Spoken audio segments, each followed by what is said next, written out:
invisible? Oh, why is my V2 program crashing? What did I do to make it crash? What? Oh, wait, hold on. That text is not supposed to be on screen. I think that's when I was testing shit earlier.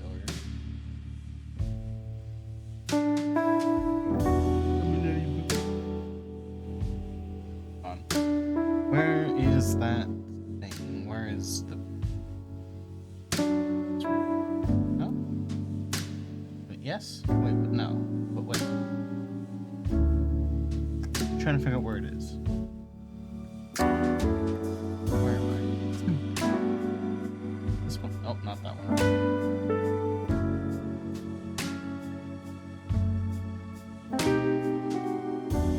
Why is that still on screen?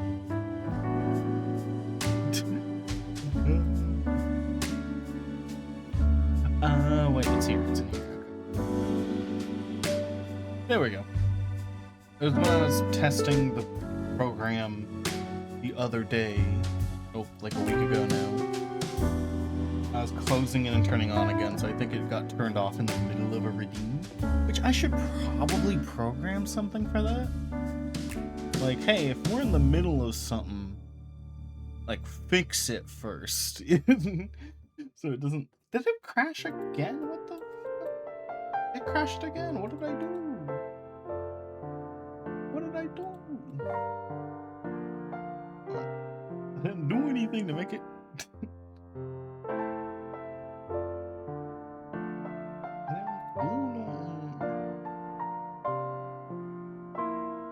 For it to open again.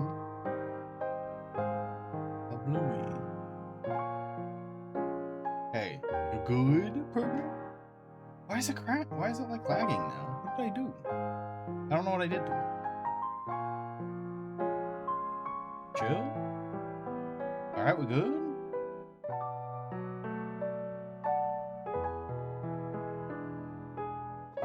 Yeah.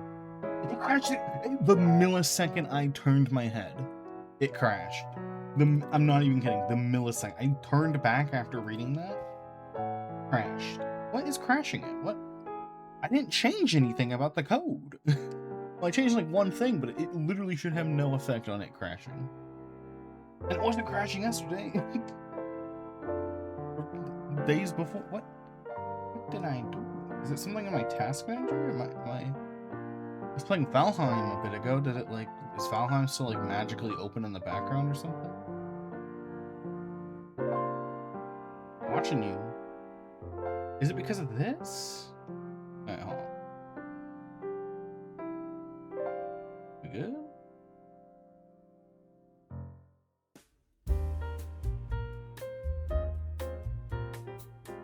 I'm staring at it. I'm making sure it doesn't crash. I have one theory as to why it was crashing. And I have fixed it. And it appears to be crashing again. Oh, no, it fixed itself. You good? It lagged for a bit, but it didn't crash. Okay. What I was doing is, what I do with some programs is I'll slide them to where they're like 90% off screen. Well, not 90%, like 80%, like 75% off screen, so that I have more space on my monitor, and I was doing that. And that crashed, I guess. And now it's lagging. What the fuck happened? Oh, no, it crashed. Never mind. Very wrong. I didn't change anything that should have made it crash, so real quick, I'm just gonna reopen the program. Or reopen the thing and re-export the program. So, give me a sec, I guess.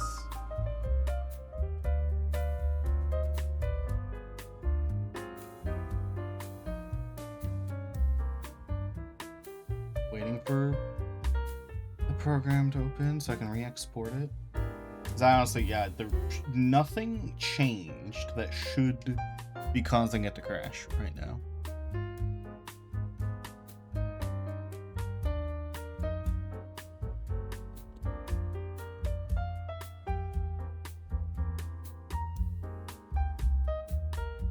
Oh, I don't think it finished. I'm looking at the folder.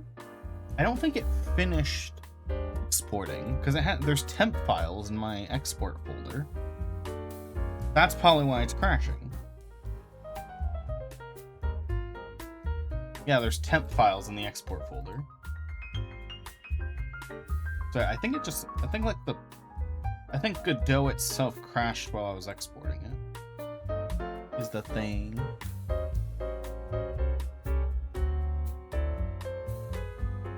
No. Godot, please work with me.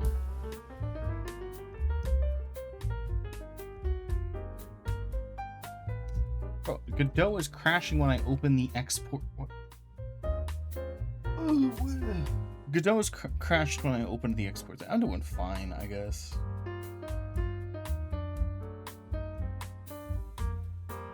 Yeah, I'll reopen Godot, I suppose.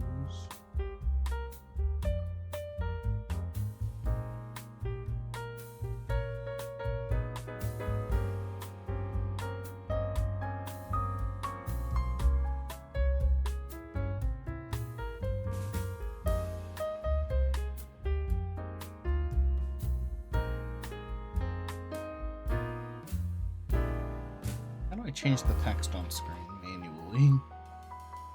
Does it? I'll do.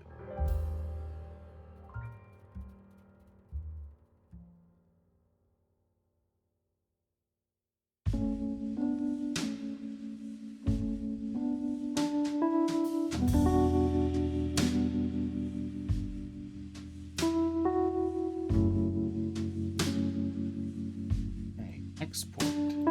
Select export project. Export. Alright, now we're gonna wait here for like 5 minutes for it to export. I don't know why. Godot should give you an error if it fails to export. Because that's what it did apparently, is last time I exported it, it just failed to. I'm like, man, if I had known it failed, I would have re-exported it like 5 days ago.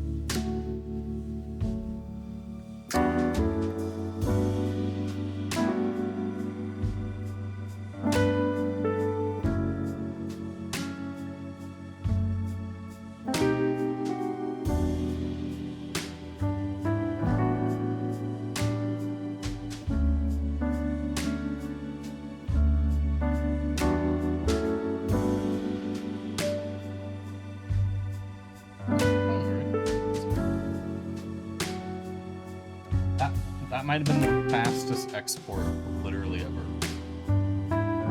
I was prepared to sit here for like 5 minutes. It's beautiful. It exported so fast. Alright, let's retype this thing. If it crashes again, I'm gonna fucking explode. Well, I'm not. Because it's an art stream, I'll probably just run it from the Godot terminal thing. Because that thing doesn't... That one doesn't crash. Or at least it didn't. Alright, now let me get the music on. Now that I'm not dealing with my program imploding. Eeny, meeny, miny, mo, I pick this song.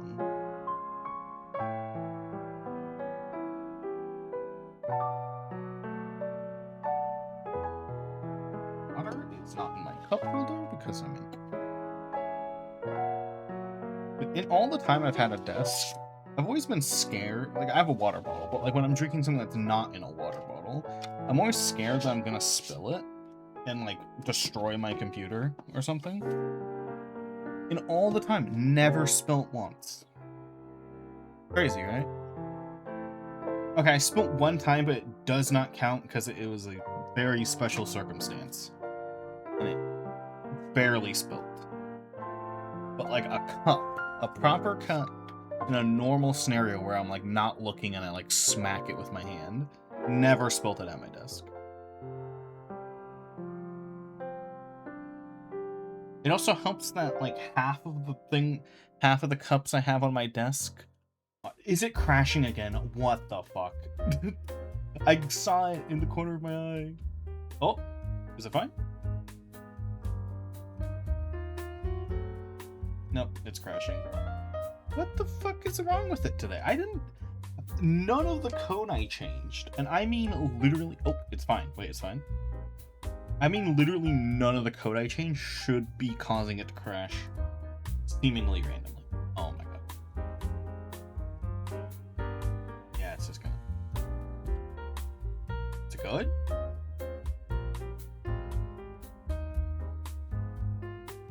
I'm watching you program. It was crashing for a moment there. The code, I didn't change anything. I'm not even joking. I didn't change anything that should be causing it to crash in this scenario. Like, if it was crashing when the new stuff happens, I would be like, alright, I fucked up the new stuff somehow. But it's nothing new. Nothing new has happened. Nothing normal has even happened. I don't get it. I probably should have added that to the title.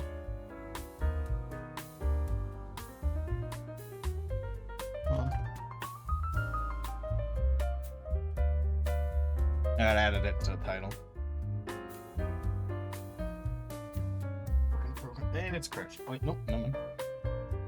Trigger happy on being mad. It's making me mad already.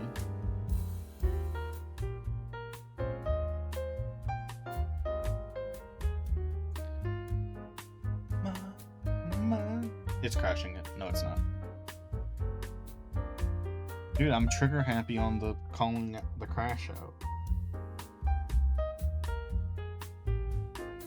If it crashes, because I'm now going to be drawing, which means my head will be, well, my eyes will be 99% looking down. If it crashes again, let me know. I really need, like, my dream streaming setup is my mic hanging from the ceiling, like a wrestling announcer. Like the, you know, like the ref and the announcer. The mic that lowers from the ceiling. I want one of those. Because if my mic was hanging from the ceiling, it would not block anything in my vision. But because it's coming from the ground, it has to, like, sometimes cover either my front monitor or my right monitor. The right monitor being where chat is. I need a microphone suspended from a wire. Perhaps on a pulley system. Or not a pulley system, a rail system, sorry, like that. So I can still move it.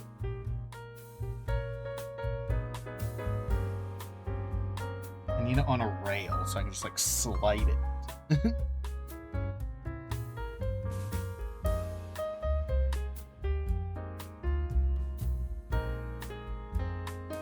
That's the dream setup. Especially when I'm drawing, because I'm not shrimping, but I lean in a little bit when I'm drawing. Still like a 90% good posture. I lean in a bit, which makes the mic cover up even more out of my peripheral. Did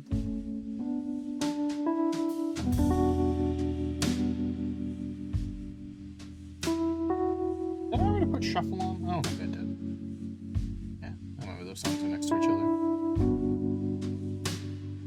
I haven't seen the program glitch out in the corner of my eye in a while, so I think we're good.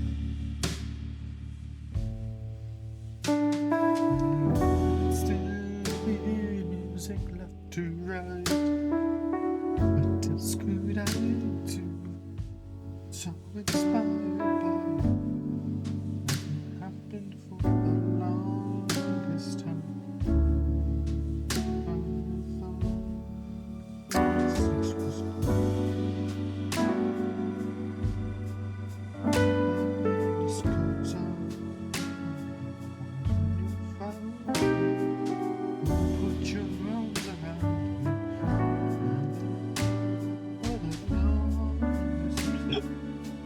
Fighting a burp the whole time.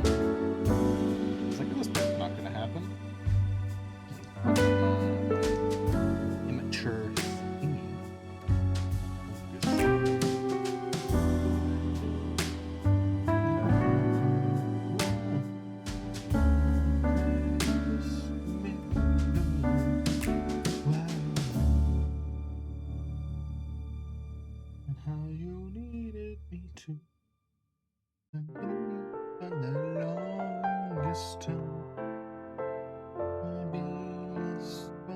last alone. Right, I could be wrong. Now, let me lower my sensitivity because I'm a bit farther from my mic, or raise sensitivity, I guess.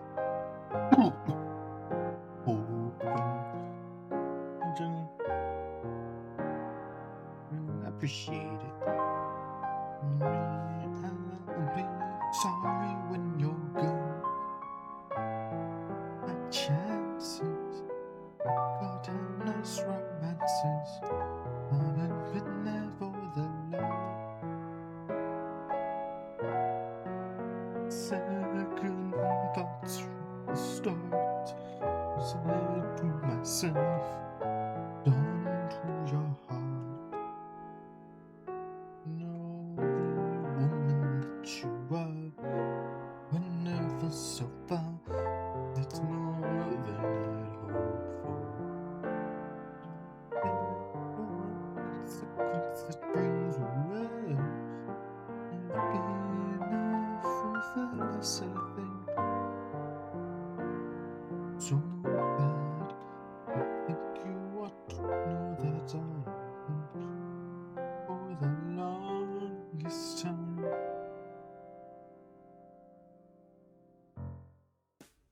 For the longest time.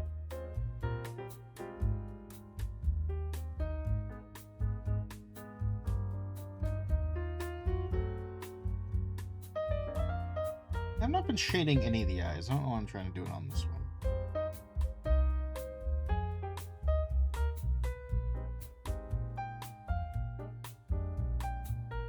Dude, I'm so paranoid. You know, like when you have hiccups for like 20 minutes and then the hiccups are gone and you're just like, for the next hour, you're waiting to have a hiccup again? It's like that.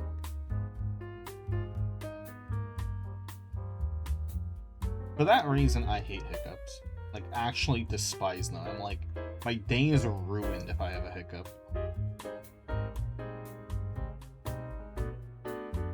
Like, genuinely, I'm not gonna be happy for, like, a while if I have hiccups.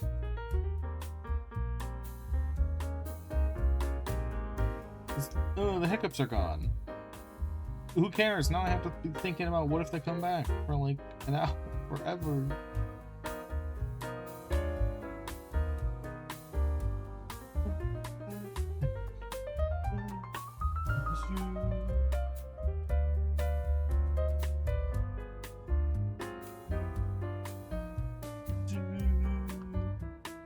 Baby is done. I think I shaded like this eye up here. Oh, I didn't. Sometime I look at. Okay, now it's the phone one. The pajone. Try to look at where it was that I find that I moved on. Also, this is like the only string where we've gotten the joke version of the song and the original. Legendary fucking pull from the RNG.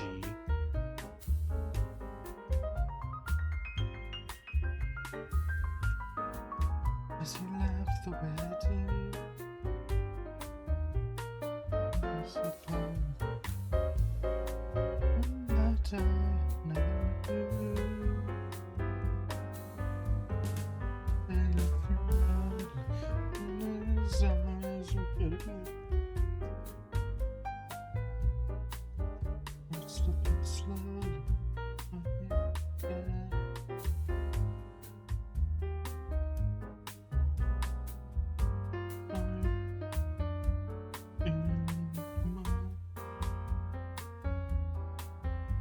Was I looking at her eyes when I found? What am I doing? I'm thinking of the way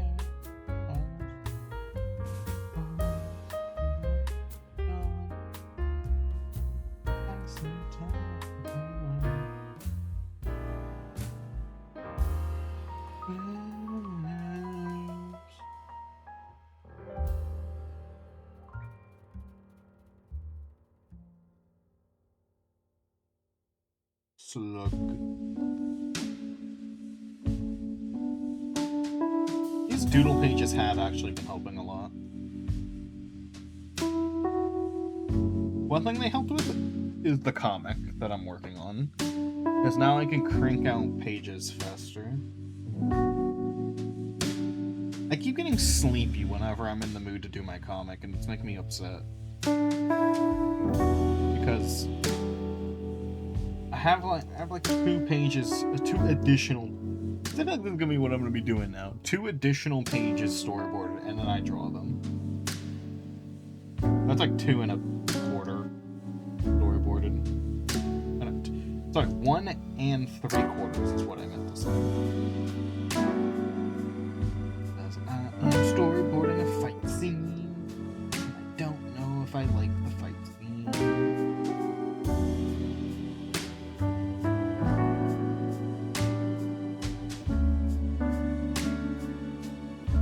Again, I can't wait till I get the first chapter out. Because I just want the first chapter to be a surprise. And then I'm literally chill with streaming the creation of every subsequent chapter.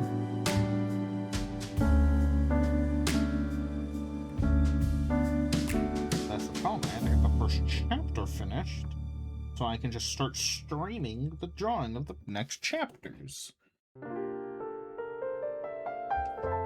You know?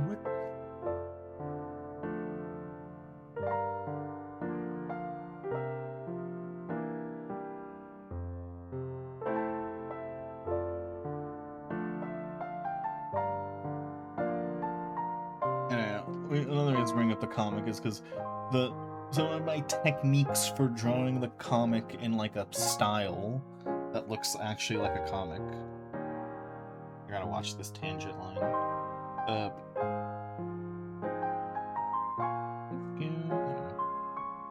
What's this saying? Oh, yeah. I think those are gonna start making its way into my normal art. Techniques. I need to read more. I need more manga in the front of my head because I only have like JJK in the front of my head. But and Junji Ito, which isn't a good. Junji Ito is not a good reference for what I'm doing.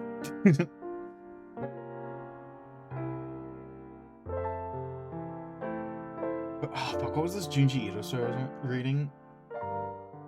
Let me look at, because I was reacting to it in a server. Let me check what I was saying about Junji Ito. Before I rant for 9 hours about how shit the JJK chapters are right now.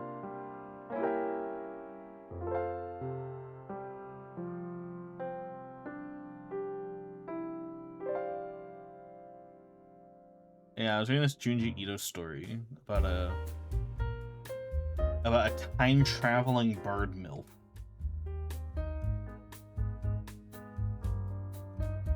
That was pretty interesting. You could convince me that half of the Junji Ito stories are fetish material.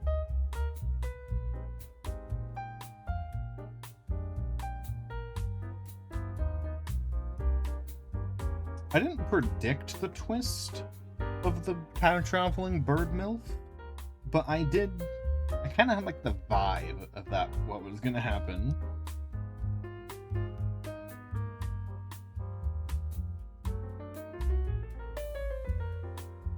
If that makes sense.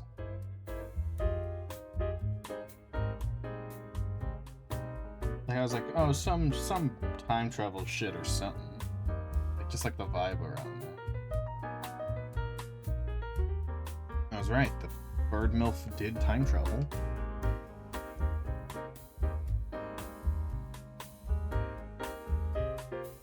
I know part of the horror. And that's what Junji Ito does, especially in a short story.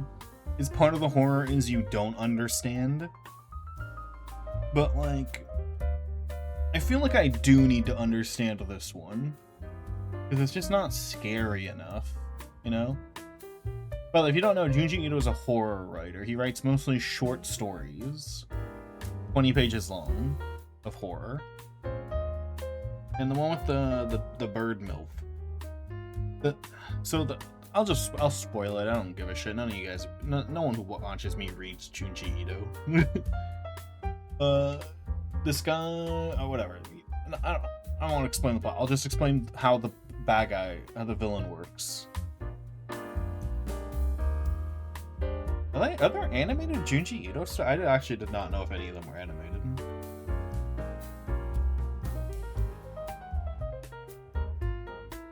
Some of them animated? Oh, there is an animated one. Yeah, I didn't know they animated some of them. Anyway, I know some of the horror comes from the fact that you don't understand. But with the bird one, so the idea is that if you get injured on the mountain where the bird lady lives, she's literally like just a bird, like a bird. She has a human head, but she has a hot, like furry bird body. Anyway, if you get injured and can't move on her trail, she'll come to you every day and kiss you and deliver food or liquid into your mouth, alternating days. On one day she'll give you food, on the next day she'll give you a liquid so that you don't dehydrate or starve. Until someone finds you. She won't do anything to help you. And the twist is that she'll then kidnap you in the future after you're saved and start eating you and time traveling the food and blood she takes from you to your past self. And I'm just like, why though? Because they make the assumption like, oh, she thinks I'm her baby chick and she's taking care of me. But if she thinks you're her baby chick, then why is she killing you in the future to save your life right now? You know? Conveniently timed because we're talking about a bird milk from a Junji Ito story. Like, you know, like what's her motivation? Is she just doing that?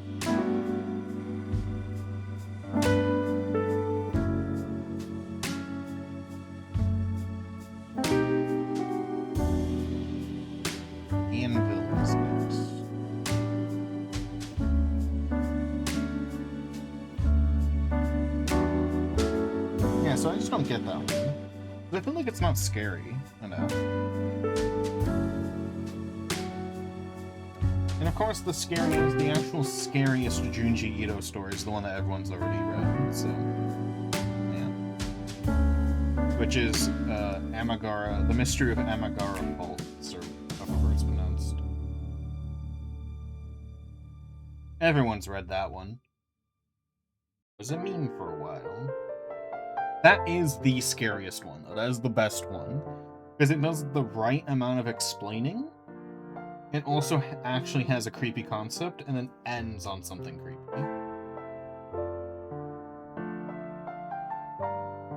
Like, the one where they're being haunted by the ghost of a murderer. It's like, that one's not scary because you see the ghost guy constantly. But minor spoiler for The Mystery of Amigara Faults. You don't see the scary thing until the end. You don't see the scary for literally until for one page. You see the scary on one page. And there's build up to the scary. That's why that one's his best one. Like, I'm not gonna glaze Junji Ito. Some of his stories are dog ass. Not gonna lie. Some of them are awful. They can't all be winners.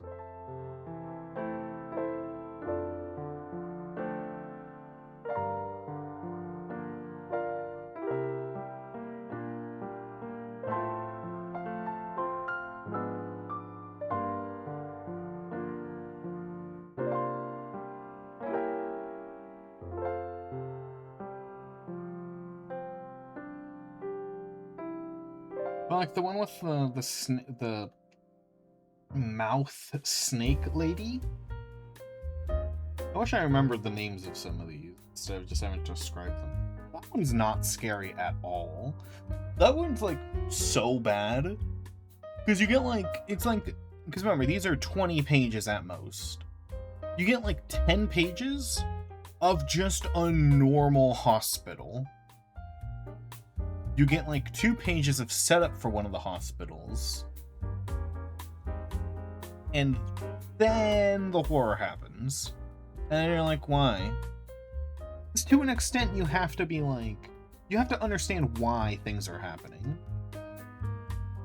Like Slug, it's called Slug Girl. Ooh, 10 watch streak. The horror story Slug Girl by Junji Ito is, I didn't find it that scary, but it was a better story. Because you understand why it's happening. Like, they don't explicitly say why. Yeah, they don't explicitly say this is why this happened to Slug Girl. You get what's happened.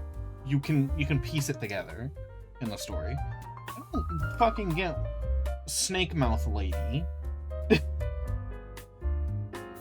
Like, it's just shit happens, and then Snake Mouth Lady shows up. And it's like, oh, hi, Snake Mouth Lady.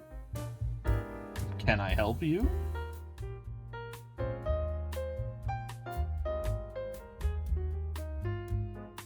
And like, Snake Mouth Lady is so easily defeated. She's a person. She's a lady. Spoiler, Snake Mouth Lady is the bad guy in that story. Like, you buy a knife and you can kill Snake Mouth Lady. Like, Snake Mouth Lady tries to grab you, but she has the same weak points. In fact, she has more weak points than a normal human. So, you know, to beat Snake Mouth Lady, you just kind of have to, like, flail a knife at her, and you'll hit something vital. And she's not trying to kill you either. She wants to put snakes in your mouth. So, I don't know, Snake Mouth Lady's not that scary. I'd fight Snake Mouth Lady, and I'd win. I think any of you could fight Snake Mouth Lady, and you'd win. Because not only is she just a woman, she's like a 19-year-old woman, so it's like, so you can overpower her. It's not like she's 6 foot tall, like fucking gym rat. She's just a teenager with snakes in her mouth. And they don't bite, by the way. She just wants to put snakes in your mouth. She's trying to kiss you. I think if push comes to shove, I'd win every time. I'm talking about Junji Ito stories, and the good ones and the bad ones. Snake Mouth Lady is a bad one. It's the villain is Snake Mouth Lady. I don't remember what the story is called, so apologies. I'm just describing her. Snake Mouth Lady is both unintimidating and it takes too long to introduce the threat. You know? And the threat is not threatening enough. I am not threatened by Snake Mouth Lady. Again, she is weak to normal human things and more. I can't stress that enough. She is weak to more things than a human is. So you just win. Glass cannon. Yeah, I'd be like kind of scared of her because she looks kind of creepy. But like, I'd win. I'd survive.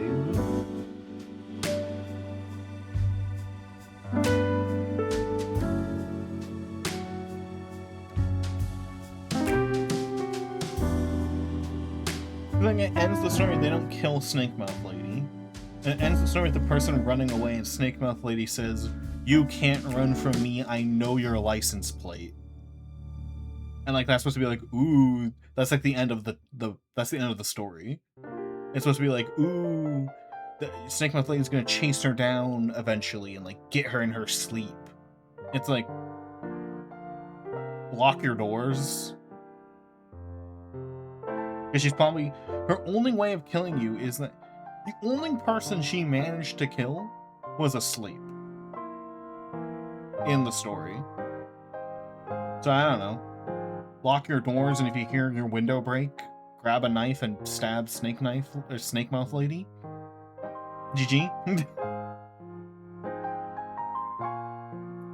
Easy, perchance? I don't know, she's just not scary. The story's not scary, and she's not scary. Because you can have a not scary villain, but a scary story. Neither of them were scary. She was not scary, her story was not scary.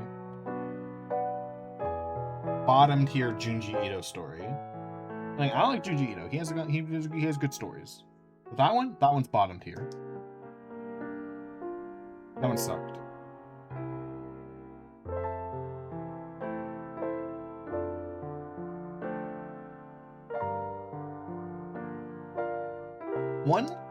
One of the Junji Ito stories I feel was overhyped. Because obviously everyone who knows Junji Ito got introduced to Junji Ito because of the Amagara Faults one. Right? Everyone got introduced to that. And everyone also got told, oh, if you like Amagara Faults, you should read Bloodstained Sweater is the name of the story. Like, Bloodstained Sweater is not that scary. It's pretty good. It's alright. But it's like, people overhyped it. I thought it was gonna be better. It's fine. Bloodstained Sweater is fine.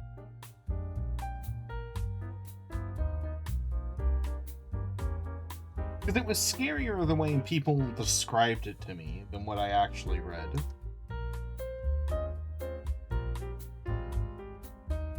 And I feel it's one of the better ones. I'm not going to spoil why Bloodstained Sweater is good and what parts I didn't like. Actually, I can kind of describe it. Bloodstained Sweater sounded like it was going to be scarier before I knew there was magic. When people describe the plot of Bloodstained Sweater, I was like, that's really scary if there's no magic involved. And then there was magic involved, and I'm like, oh, that removes, like, most of the fear. You know?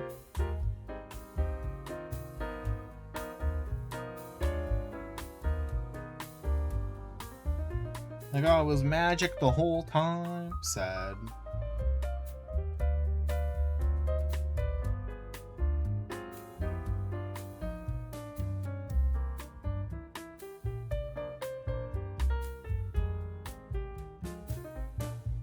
Funny enough, I think some of Junji Ito's better work are the ones without magic. Most of them are magic, though. But I think the ones that I, like, describe as, like, good are the non-magic ones. Where there isn't a hint of magic in them. Or if there is magic, it's very minimal magic. His magic stories are just way less scary, I think.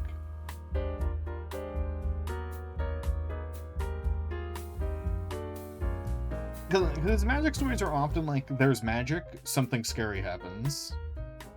And I'm like, okay.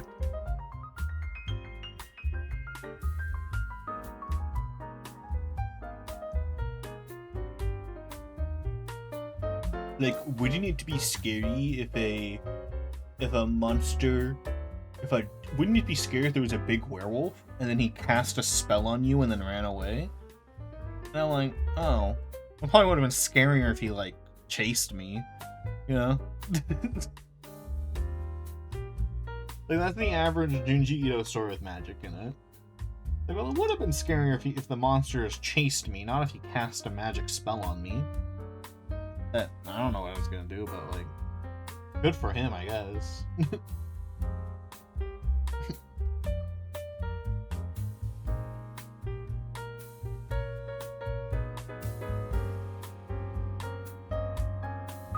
most of his work is good. Most of it's good. I like most of it. Just saying there's some misses.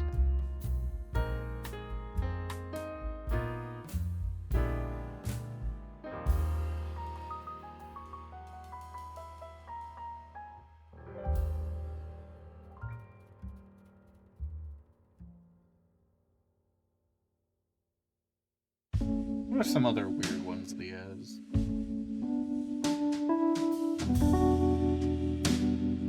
I think.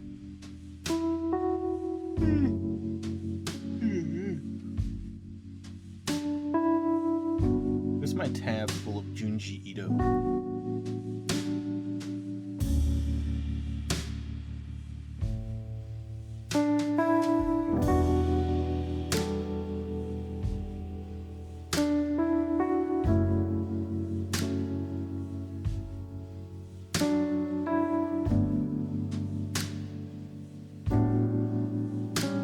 Thief is meh. Long Hair in the Attic is pretty good. Oh, there was another one. It was on the tip of my tongue, but then I literally forgot.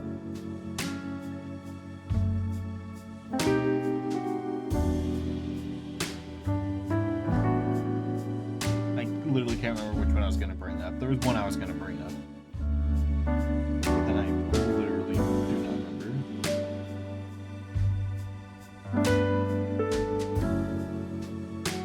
I should bring it up after I stop talking about the one I'm talking about. And then, oops. Eve is the next one.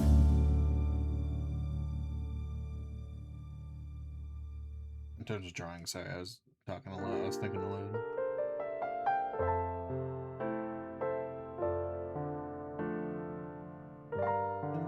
Is this one? Did I use that? No, I thought I might have used this.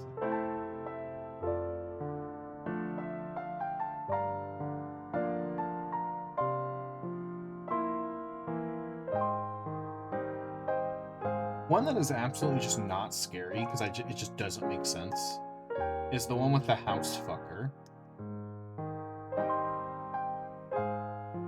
I know that's kind of vague, but that's kind of just like a weird thing to say. There's a lady that likes to have sex with houses, and that is one of his stories. That one's just not scary.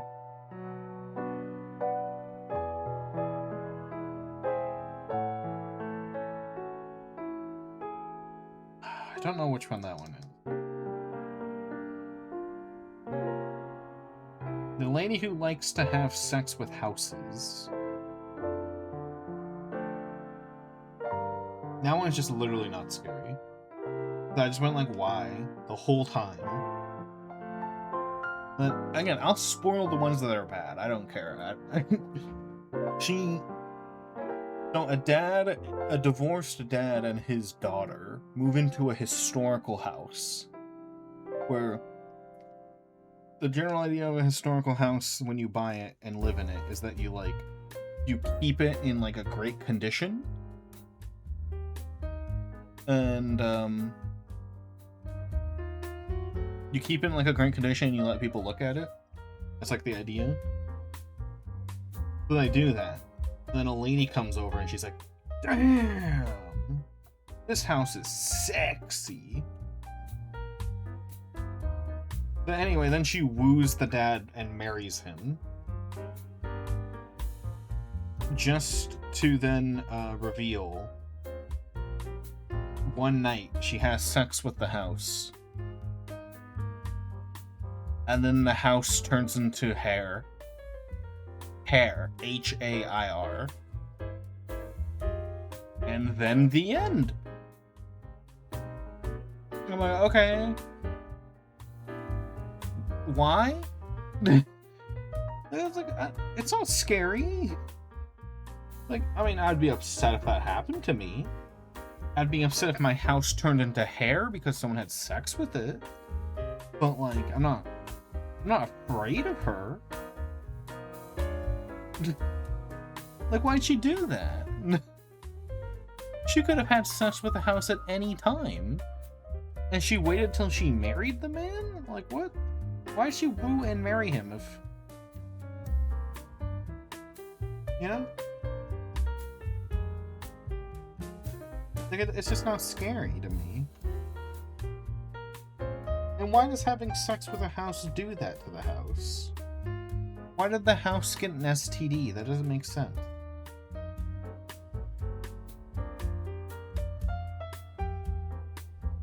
Like, it's just not a scary one.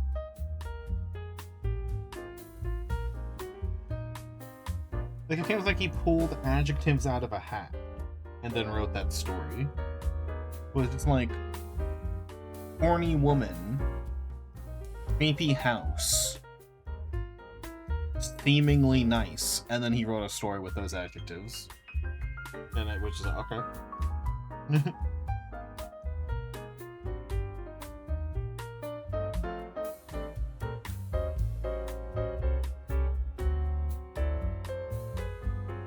Yeah, that one sucks. It's like, I don't even know what to say about it.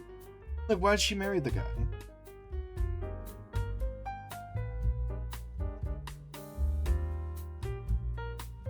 Or the one where the girl that eats ghosts. He eats ghosts. Like, they go out of their way in that one to be creepy for no reason. In a way that makes no sense. You know, I'm not scared of ghost-eating girl. I'm completely safe. I mean, until I turn into a ghost, that is. But, like, there's a good chance I don't turn into a ghost. Because, you know, you could just pass on.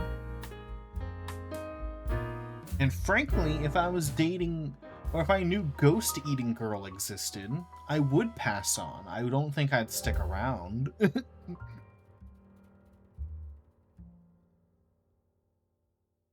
Like, good for her. She eats ghosts, I guess.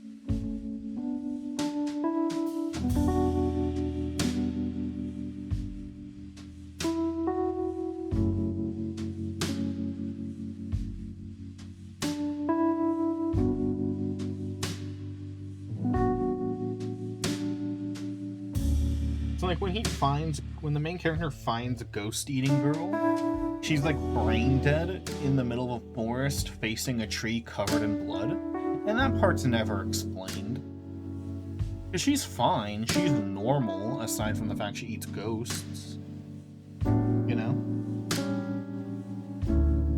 So why was she doing that in the woods? Like, you know, it's like, it's creepy for just the sake of being creepy. It's like, she was doing a creepy thing, but there's no reason for her to do that.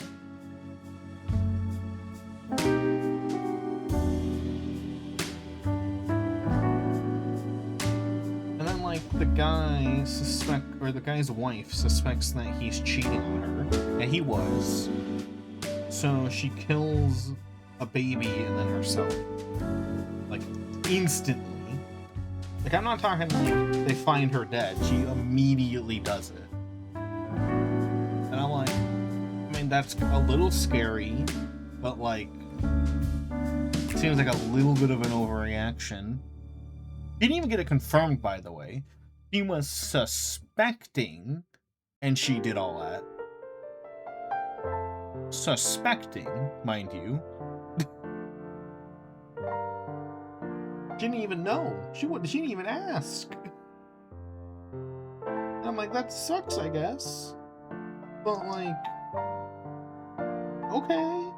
Doesn't make the story scarier or any better.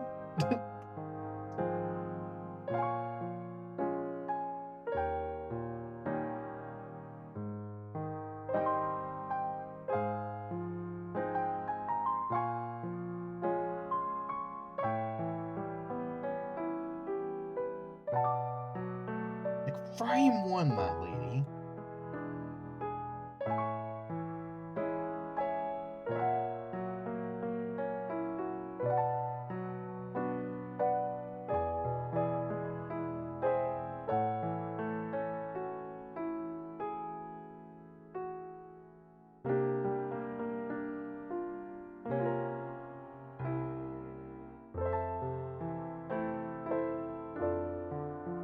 some like bad ones. There's one that was just interesting. It wasn't scary. And it was the one about like if you make a statue of someone after they die. Or sorry, if you kill someone and turn them into a statue, their ghost possesses the statue. Not like maliciously, they weren't evil about it. Like they didn't go, I'm a statue now and I'm gonna kill you as revenge. That didn't happen. He was just like kind of chill after he got turned into a statue. Because, you know, he's like immortal now.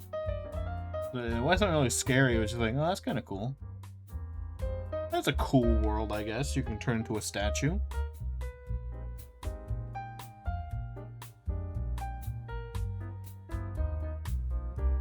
Yeah, the statues didn't try to get revenge.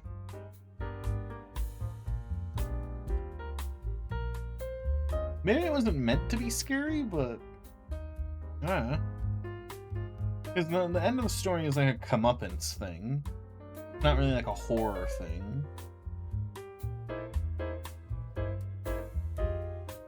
If the story was well written, it just wasn't scary. That's all I'm saying. It's not what I want. You know, it's nice that you could make people immortal by doing that.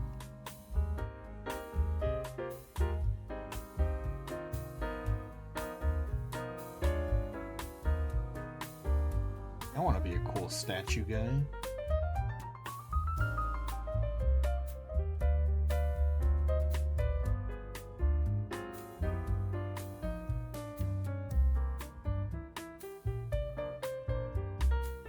Was it really comeuppance? Because, yeah, whatever.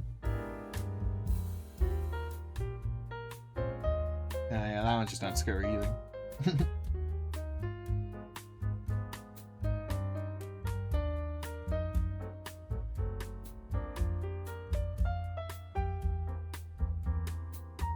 I need a picture of this meme that I'm referencing.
And there's only these lines there.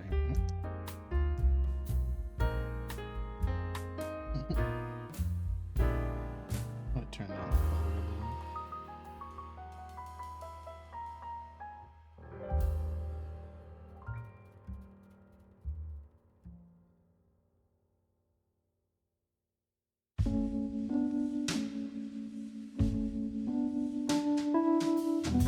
There's not really like real stinker stories that I can think of.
like another one that's kind of weird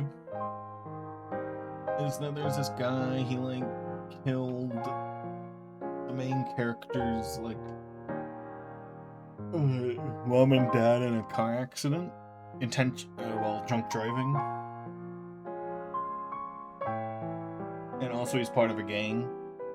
But while he's in jail, he uses his astral projecting powers to astral project to their house and ask for forgiveness. And they're like, no, you're an asshole, and also you're a ghost.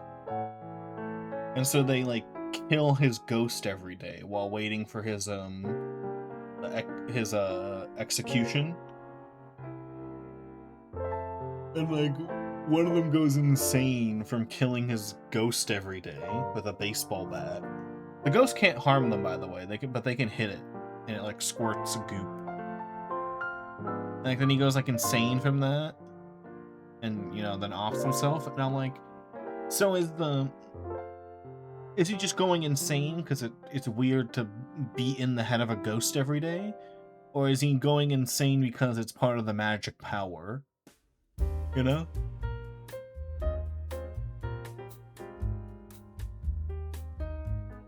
Like, I don't know how much magic is at play here, but I feel like I wouldn't go insane. Especially after I know the ghost is, harmless. I'd be like, well, you're just an ass. That's kind of fucking annoying. I'd be creeped out by it. But, like... yeah. I mean, it'd probably haunt my dreams for a while, but I don't think I'd die over it. Like, yeah, I wouldn't sleep well for like maybe a few months. Yeah, all things considered, totally fine.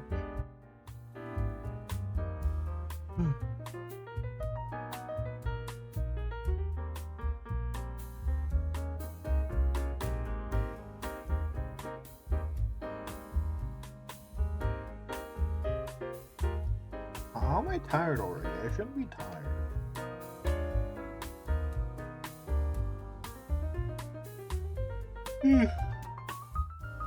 Did I do this one time? I don't remember. Was there like one stream? I don't remember if I did it or not, because I was tired. Where I literally said like, I need 10 minutes to have a nap, and then I went on the BRB screen for 10 minutes and actually took a nap. I don't know if that happened or not. Did I do that one time? If I did, it was like a year ago. Did I do that? For the life of me, I can't remember if that was real. Or if I know I at least said it on stream, but I don't know if I did it. I think I did do it. I think. I'm like 60% confident that that did happen one stream. Where I'm like, I am just unbelievably tired, but I really want to stream. And then I just like went to the BRB screen and took a 10-minute nap. And then came back and had a great stream afterwards. I have no clue what game I was playing. I have no clue what was happening. That's all I remember. I think I did. I think I did do that one time.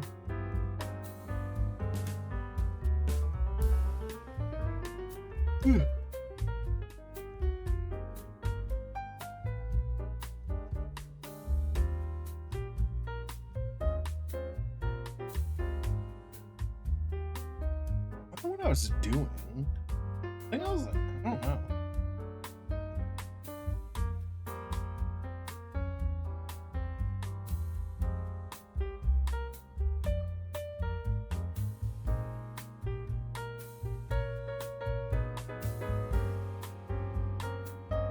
Anyway, I'm considering doing that right now. Just like, I need a 5-minute nap, dude. Just gonna want to keep streaming, but I'm for some reason already tired. Yeah, like, man, I should fucking take a nap or something.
one thing I learned, and it seems kind of obvious, but one way to fight my... Because I've been very sleepy recently, and I'm pretty sure it's just because I haven't been hydrating enough, which I've been being mindful to do. Right, so I'm pretty sure that's part of the reason I'm just sleepy recently. One thing I realized is, it seems obvious, but if I just like play a video game for a bit, I'll wake up.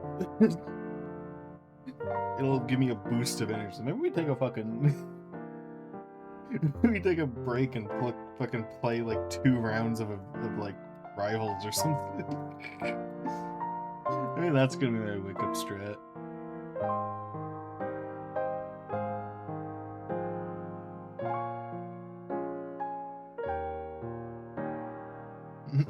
Fuck it, maybe Sifu.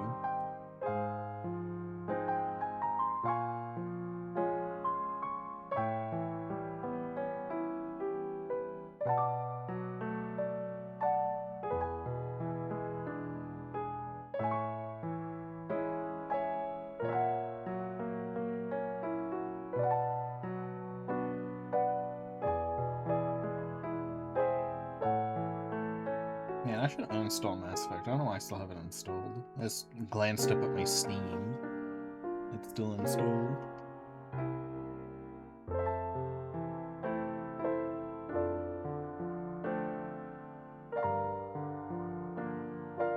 I beat it. I already played out the game.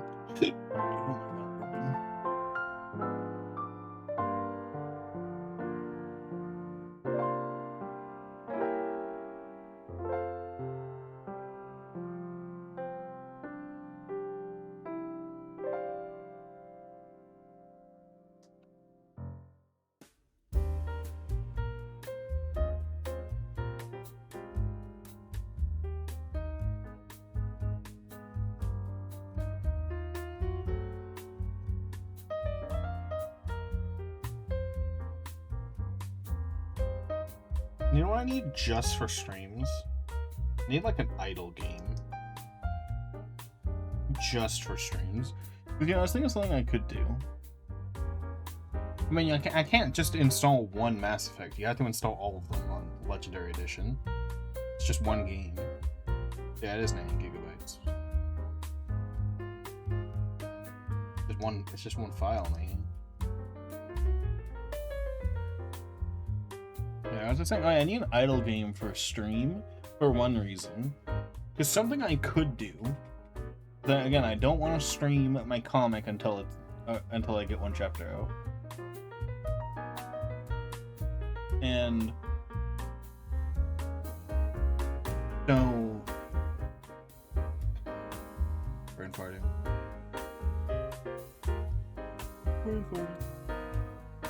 Oh yeah, so an idea I could do is I could stream, but I don't show my screen. It's just a chatting stream. But then that's where the idle game comes in. I put an idle game on screen. And then that's what we play. Then every now and then when I'm like bored of drawing my comic, I'll just like tab into the idle game. See? I'm a genius. Because there are people I've seen stream where they're like, I can't screen share what I'm working on, but I'll just like chat, you know? I've seen people do that, and I have watched those streams. I have been chill with it. It's not like it's not insane if I did that to work on my comic. I'm saying that because I don't know what I'm going to draw after this, and I'm almost done.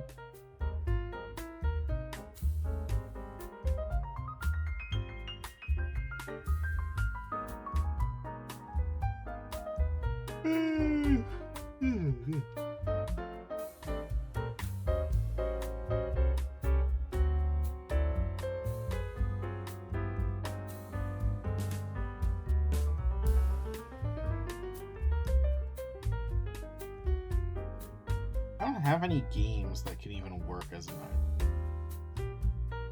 idle. Like a game that needs like minimal input, not necessarily fully idle. Valheim, I could I could open the Valheim server I'm on and like farm. Like I could do the farming.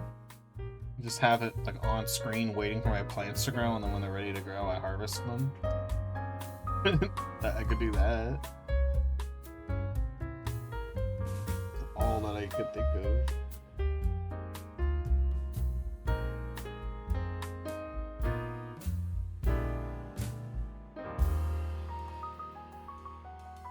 Man, if all the games I played had longer queue times, because there's some people I see who play a game and then they'll be like, I'll draw in the queue time. But like, the queue times are too fast on some of the games I played. I can't do that.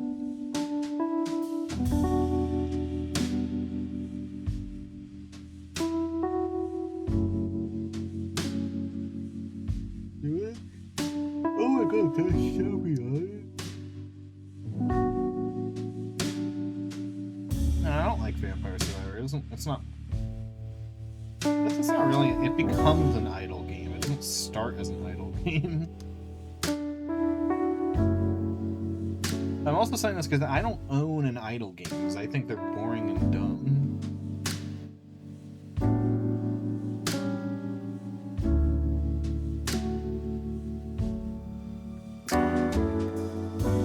Also, I've seen Vampire Survivor. It just doesn't look like my type of game. It becomes an idle game after you do enough.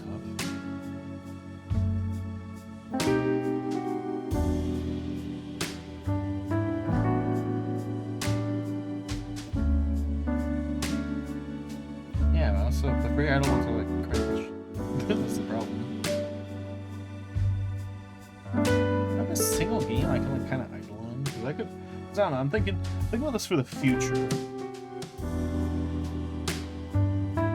You said Civ before I was talking about idle games, but maybe Civ, honestly. Or maybe Stellaris, but I have it on like a low setting. But then if I go to war, it's gonna get stressful. If I put it like on a low speed, I mean.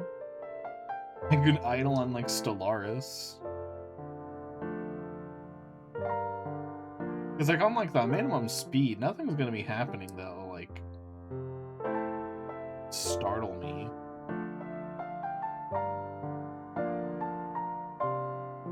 Stellaris, but I just explore the galaxy and have a good time.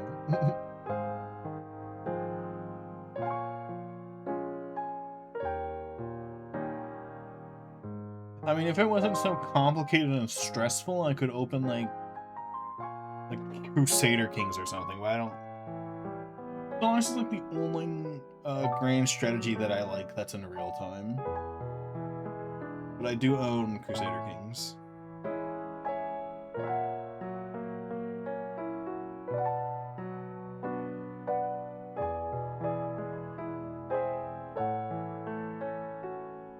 V Rising, if I was in the game farther. If I was farther into the game, I could keep V Rising.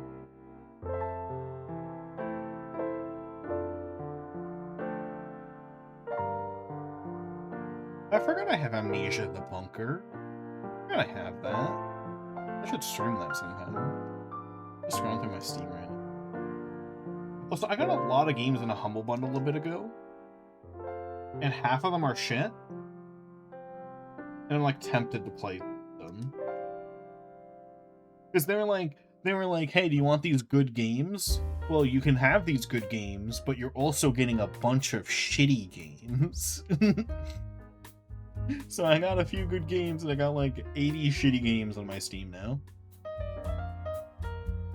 So like I got Mortal Kombat X, I got Mad Max, Batman, all the Batman Arkham games. I got Injustice, I got Watchmen 1 and 2, I got Back 4 Blood, I got Fear 1, 2, and 3, I got Middle-earth Shadows of War, I got Mortal Kombat 11, got Injustice 2, I got Middle-earth Shadows of Mordor, the other one, and then they also forced me to get Gotham Knights and Suicide Squad, which are two god-awful games that I now own. Against my will. I own these games against my will.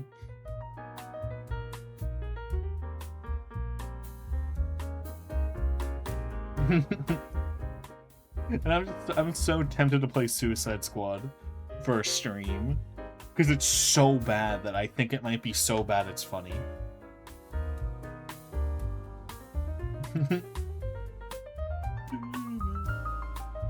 Oh, Total War! Total War! I liked playing that, but the friend who introduced me to Total War didn't play with me after, like, the first session. And he loves Grand Strategies. I don't know why he didn't play it more. I could play Total War! That's like... Oh, wait, no, Total War is turn-based. Wait, never mind. If Total War was real-time... That's why I like Total War, because it was turn-based. If Total War was real-time, I could AFK it. Damn. Spoiled again.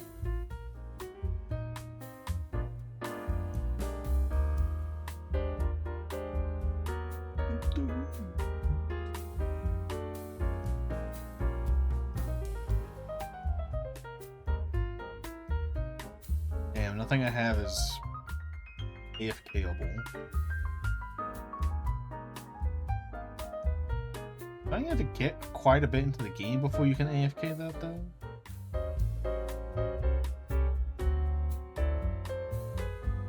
Wait, banger idea. I play Containment Breach multiplayer. Because if you die in Containment Breach multiplayer, you're sitting on the waiting to respawn screen for, I'm not kidding, like 30 minutes. Because it's a permadeath game. And if you die, you have to wait till the round ends, which takes like 30 minutes. I could install SCP Containment Breach multiplayer. I don't even know if this game's still active. Is it? Huh. Game charts. Is SCP Containment Breach? It has to be. It's funny enough to be still, right? Containment Breach multiplayer. There's 100 people in game right now. Oh, the 24-hour peak is 200 people. That's pretty good for a game where you only need like 20 people to play.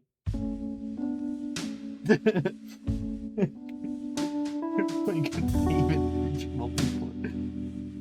That's just so dumb. Like, oh guys, I got killed by the dog. Time to go back to drawing. That is really funny. That's actually a banger idea, though. I do think Containment Breach multiplayer might be it. That might be the play. Or if I want to work on my comic on stream without showing the comic.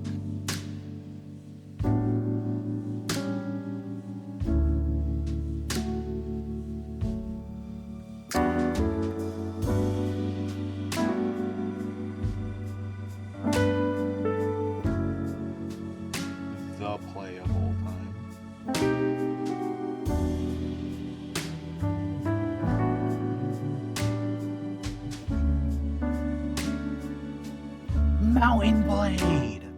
Wait, that's also similar to Containment Breach in the sense that it's permadeath and it takes a little bit before you respawn. Mountain Blade will take like, yeah, Mountain Blade takes like 10 minutes sometimes to respawn. Wait, Mountain Blade. That's a goated idea. I have no idea how to play Mountain Blade. It's been eons. I was bad at it, but it would be funny. How many people are playing Mountain Blade? Oh, there's 3,000 people playing Mountain Blade right now. Mountain Blade might be the play. And now I've scrolled back to the beginning of my Steam. Or at least games I haven't played since 2018. Mountain Blade, dude, that's kind of goated idea. Goated.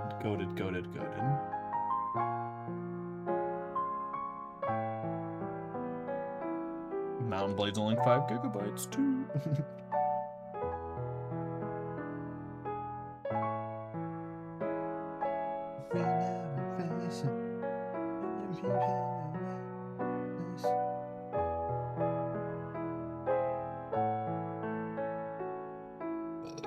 Excuse me.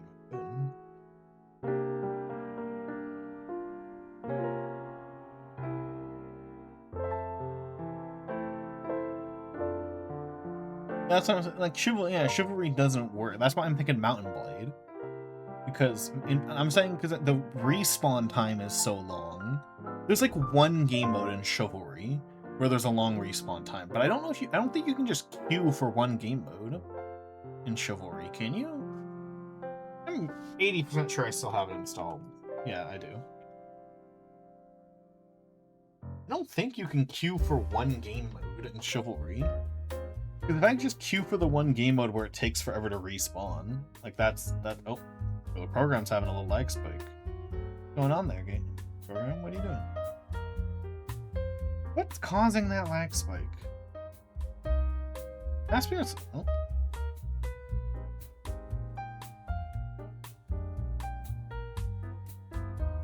That's weird. That's weird. Oh. Doing it again. Program, no.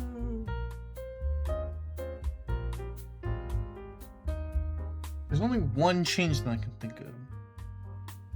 No, but a Battle Royale, you re-queue as soon as you die. That's different. It doesn't make any sense. Yeah, the program crashed. I don't know what caused it to crash that time.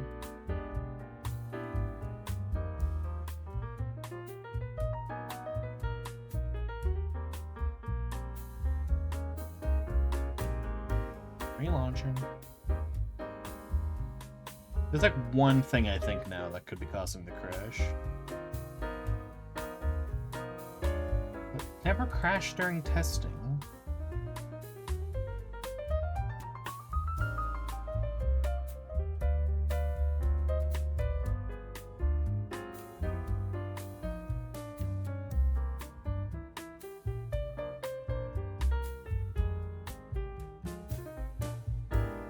Blood Thief update.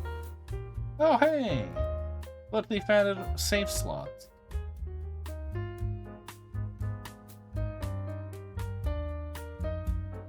Full game run timer.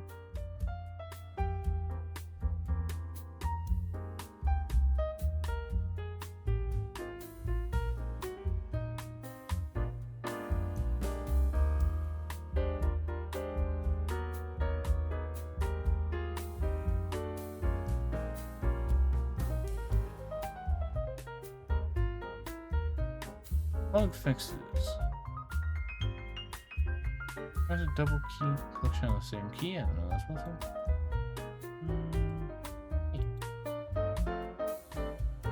Well, that's nice. 5 decibel reduction in the stone sword sound effect. Yeah, it was a bit loud.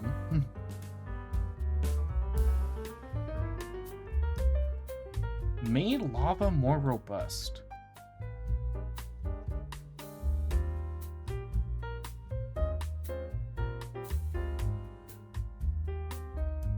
Weird.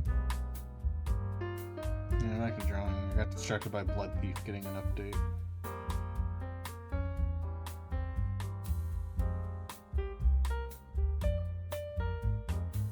Eh.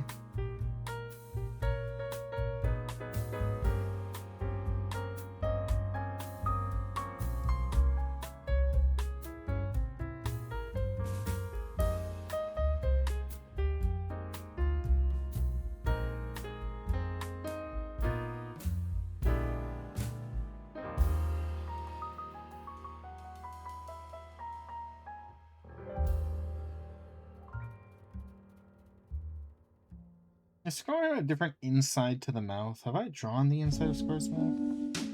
I didn't. I didn't draw a special inside.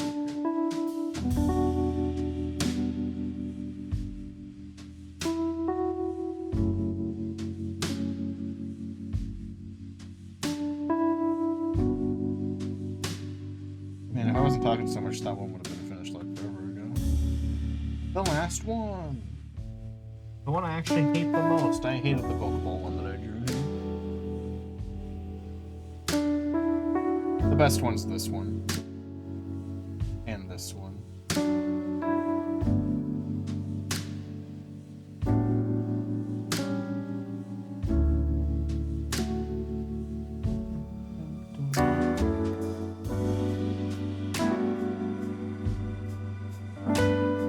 I think the play, if I do that for a stream idea, where I don't show what I'm drawing, would be play Mount & Blade Warband. I think that's the strat. I don't play that forever, it is funny. It's still a funny game. And unlike Chivalry, which Chivalry is a funny game that some people take way too seriously, no one takes Mount & Blade Warband seriously. Everyone treats Mount & Blade Warband as super silly. They're similar-ish. Not really. You have muskets in Mount & Blade.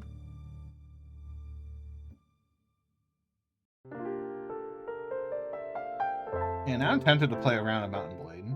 It's like 5 gigabytes. I could install it right now. I also need to play more Chivalry. I haven't done that. Chivalry's fun.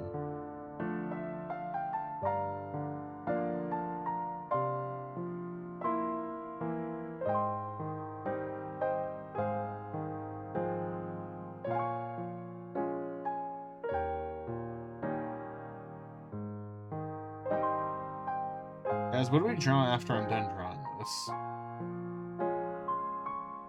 Because the only other works in progress I have are porn.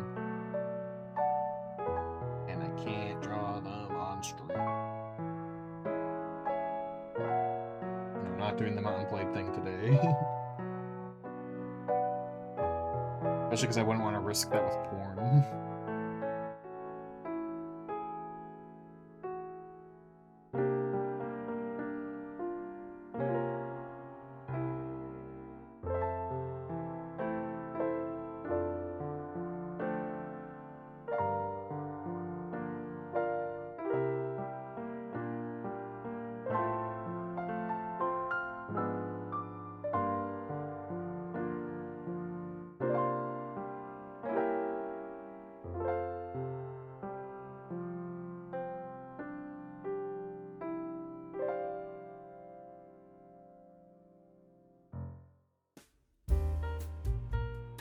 Do I have a work in progress? Actually, that's not porn. I don't know. I'm 90% sure I don't. Let me check.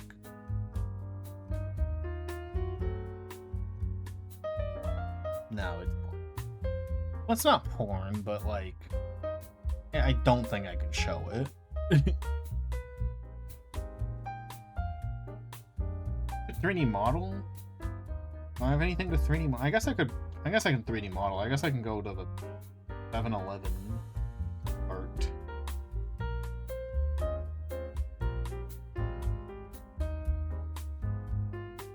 Dig the 7-Eleven model out of the dusty tomb.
Yeah, have the Pokeball one done, the one I hate the most.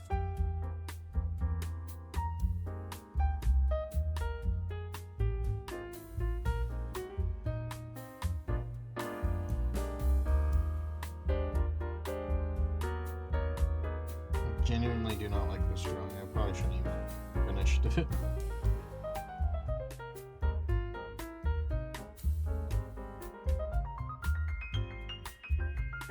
That Pokemon one's done. Now we're done with all the sketches.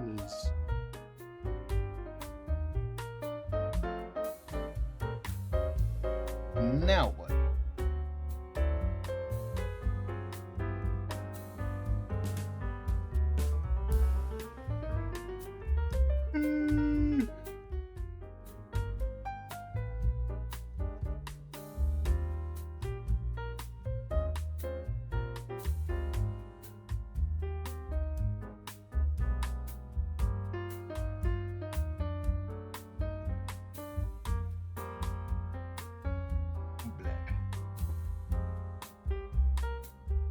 Oh, the program's fucking exploding in the background. They're trying to fix that real quick.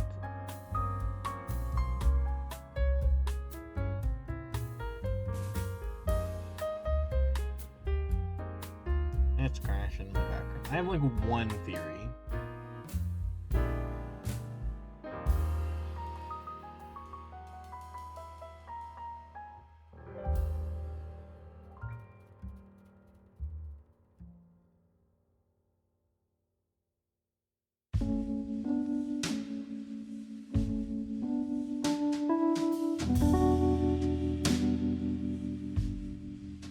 Is crashing.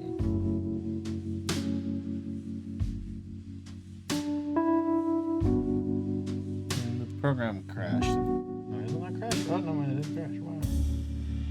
What's causing it to have these like crashing, almost crashing fits?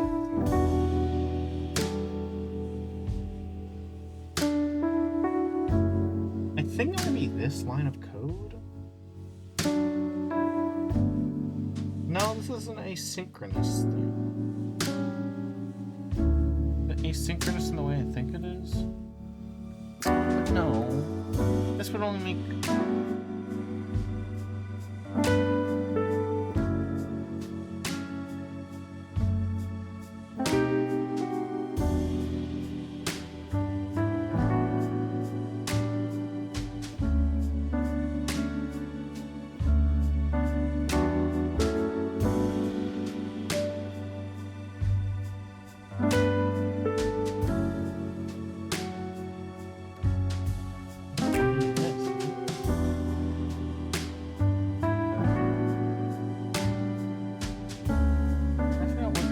the program to randomly lag.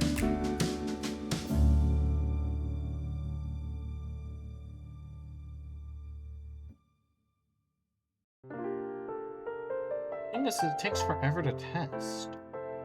Like, I don't know when to... Like, if I change something, I'd have to, like, wait, like, forever to see if it works.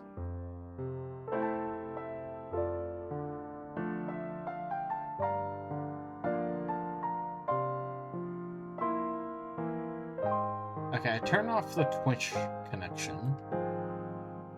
I don't think that's the cause, but right now, for like 10 minutes, no redeems are gonna work. And we'll see if that's the issue, if it's like the Twitch API, like doing a ping that breaks it or something, I don't know, man. No one was using redeems today anyway.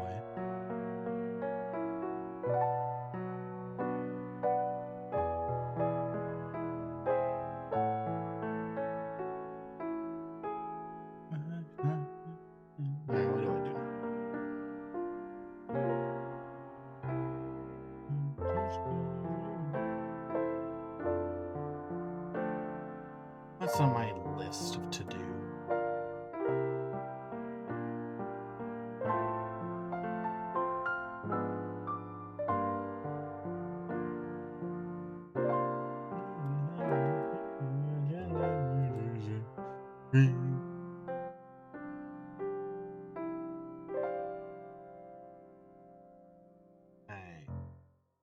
What I want to work on? I don't even know what character I want. I do draw.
place.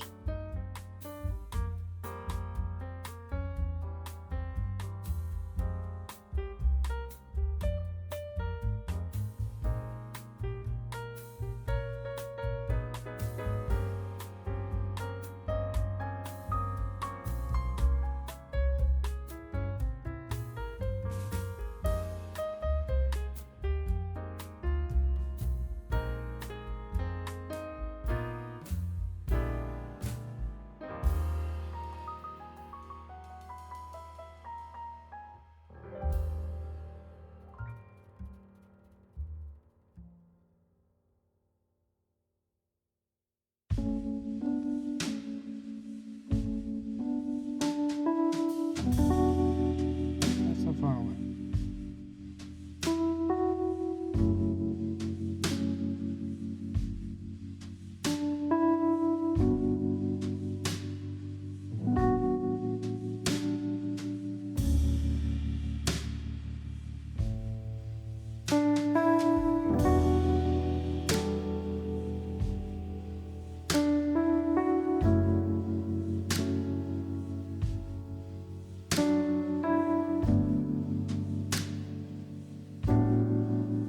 Blech.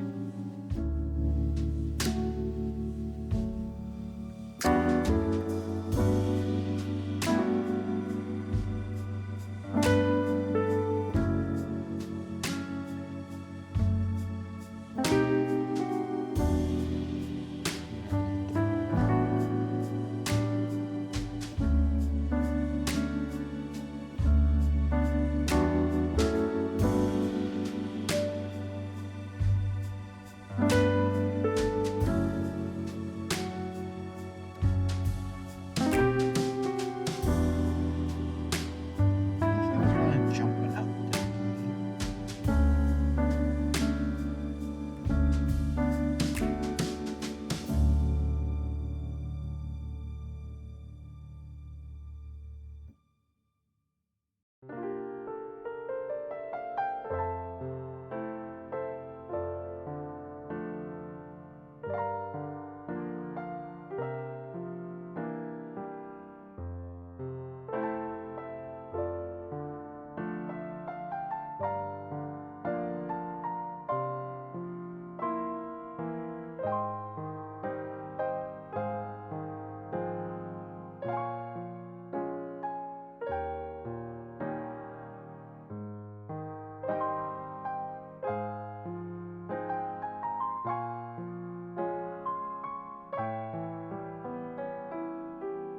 Blech.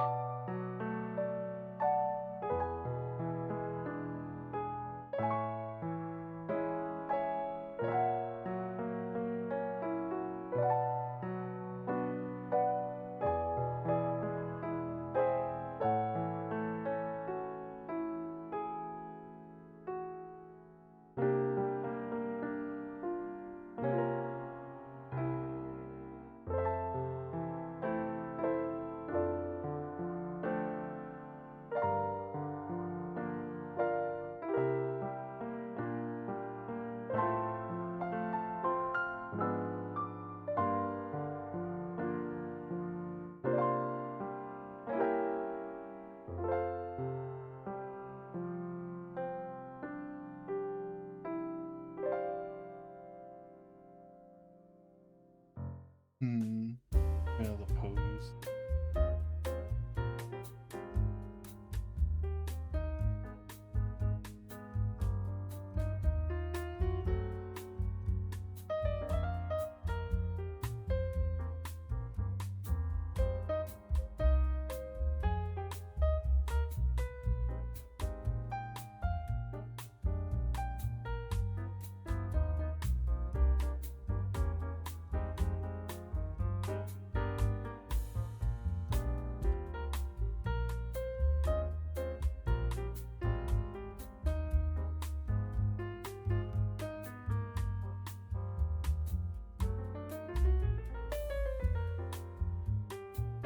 I never know what to do with the other arm.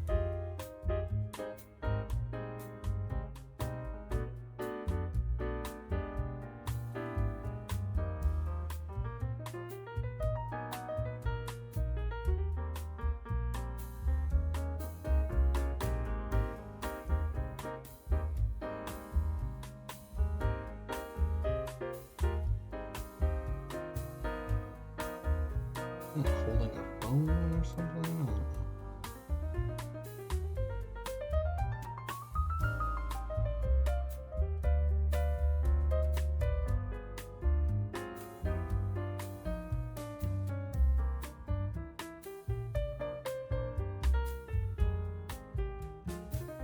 You know, like a wave while holding the phone?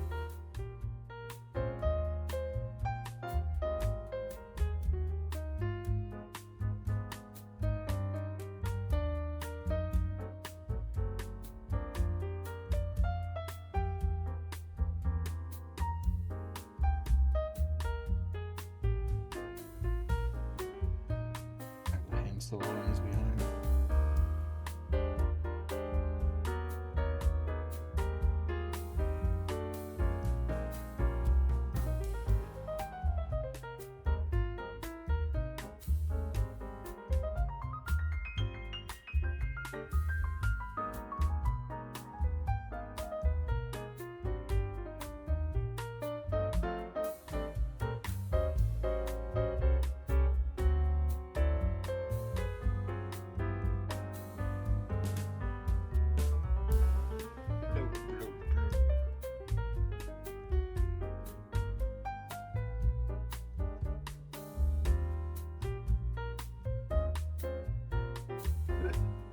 Yeah.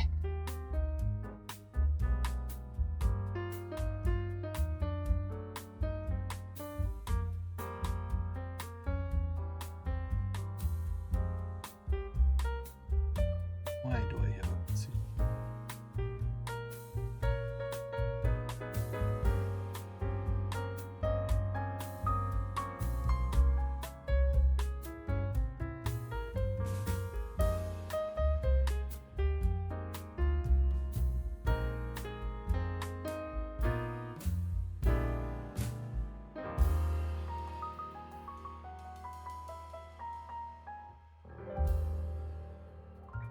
Bleh.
That's something I could do. I have an idea. Open Blender real quick. Screen.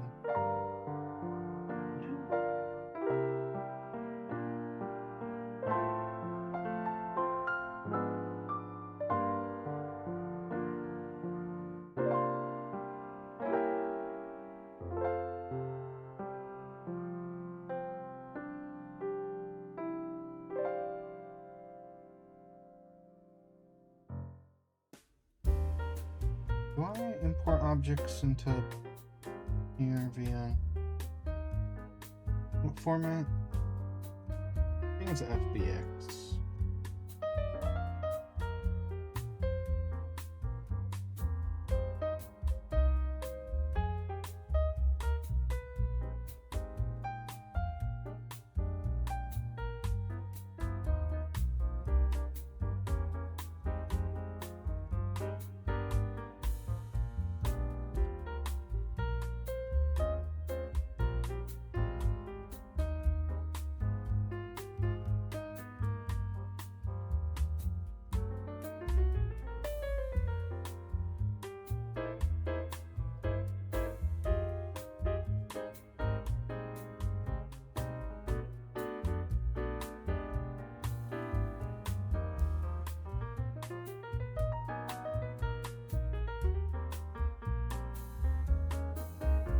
I think I actually did model this to scale, funny enough.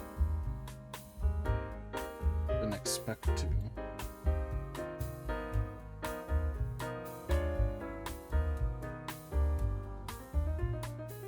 It wasn't modeled for Clip Studios, so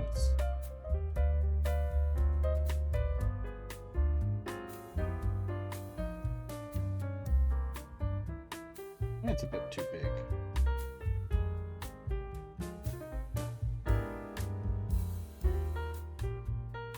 Is the one I own physically in real life, because it's pretty accurate to the size, the one I physically own. If I put my hand around this, about the size from my palm to the middle of my hand, I guess, if it were just flat on my hand. So it is a bit big. It is a bit too big. That's why there's a scale function.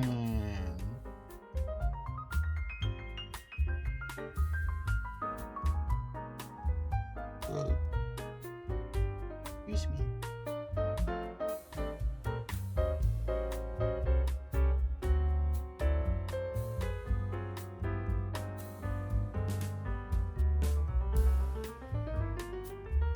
And I think I made it too small.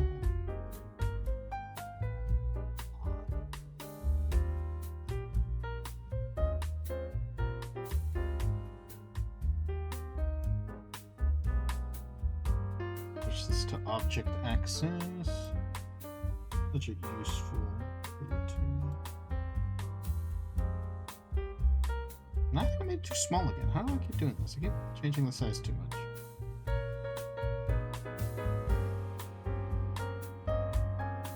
So first, that's just, why am I not just making the hand flat? Flat and open. This makes measuring it a trillion times easier.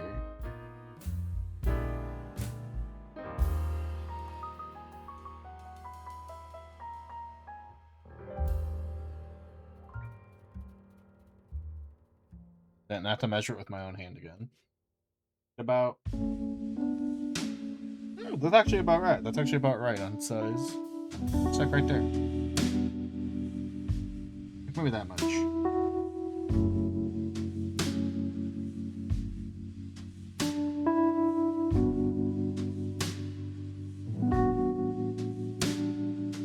Putting something in a hand is always the worst part about 3D modeling.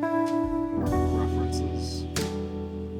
Putting it in the hand is like the nightmare.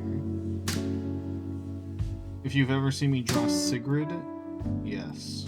Because one of my rules with Sigrid is Sigrid has to have her gun somewhere in the scene, no matter when I draw. I think I've only not done that twice. But the general rule is Sigrid has to have her gun at all times, somewhere. And that usually means holding it. It usually means holding it. Having to position the gun in her hand every time drives me nuts. It looks like it's in the hand.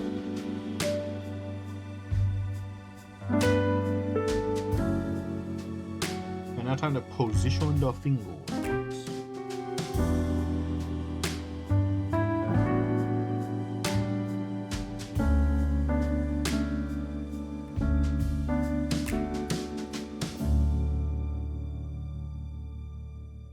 This makes me question, like, how do I hold a phone? How do you... I'm always like, how do I hold a phone? Really? How is a phone held? I have to, like, just look at my own hand for, like, an hour.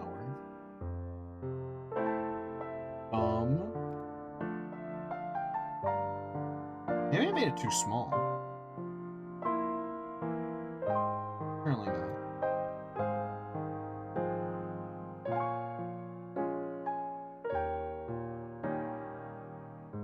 That's part of the texture mission. Yeah, it doesn't matter. It doesn't matter. This model wasn't made for drawing with. Oh, that's also part of it. It's not sitting perfectly in my hand. It's sitting at an angle. I also affected damage.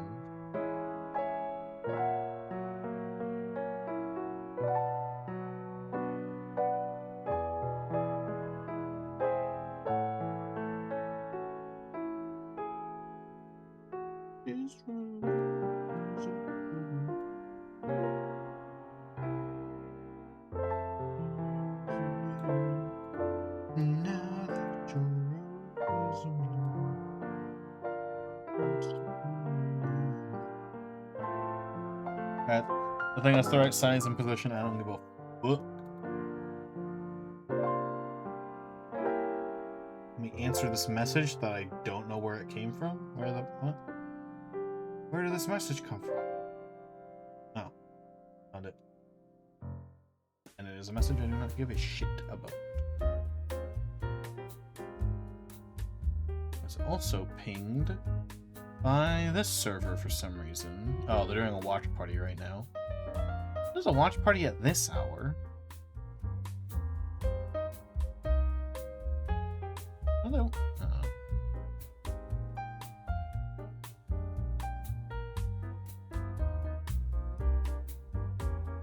Watch parties at this hour. It's from the server. I've mentioned the server a few times, and this is like... I feel a little bad telling this story every time, but the thing is petty. The thing I'm doing in this server is so fucking petty. I'm a petty little bitch. So there's a server I'm in where me and the owner are enemies, and you're probably like, oh Zara, why are you in a server where the owner is your enemy?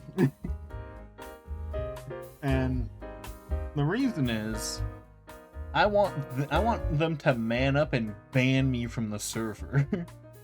So the only thing I've done for like 4 years now is advertise my stream in their server, in the self-promotion channel, and I know it must be bothering them because they hate me, mind you, and I hate them, and I know it must be bothering them. And I'm like, and I just want them to ban me. I just like, just do it, man. I know it bothers them that I'm advertising in their server every day for 4 years. But I think this person needs to man up and kick me out already. So every time I get a ping, it's part from that server. I'm like, is today the day? Is today the day that they kick my ass finally? And it's like, nah, they're a pussy still. Pussy.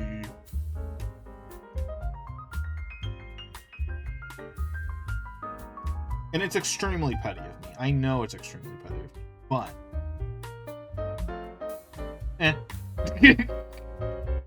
that's it. Just I'm allowed to be petty about one thing, you know? This is my one petty thing that I do.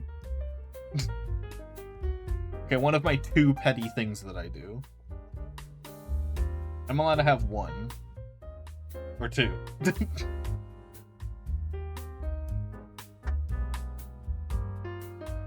I'm measuring the object in my hand again. To make sure I got the right size, because I said I don't give a fuck, but I do give a fuck about the size of this being accurate.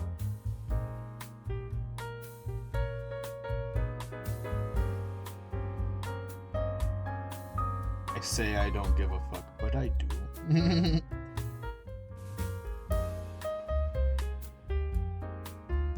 think I got the proportion wrong on it, too. When I made this 3D model. This model wasn't meant to be for drawing reference. This was just a for fun model.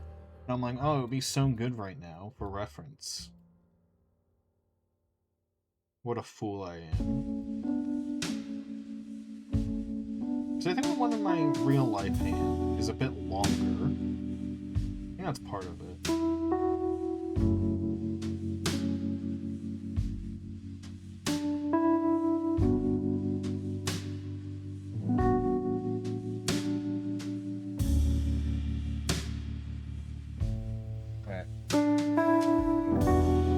Now I'm gonna say I don't give a fuck. This should be the right angle. The right everything.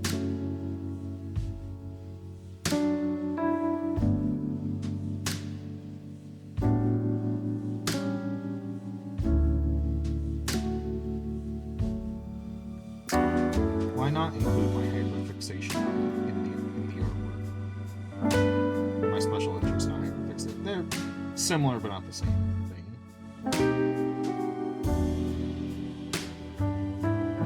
Me when I got the weird ass obscure special interest and not like trains or something.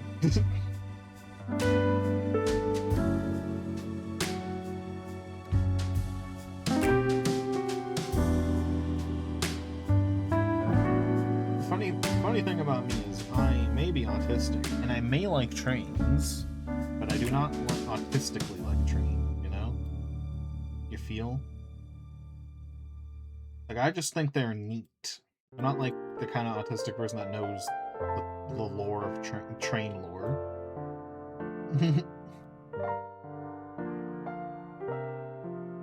I just think trains look neat, and that they're an efficient mode of transportation, and that we should obtain them immediately in America. Expeditiously.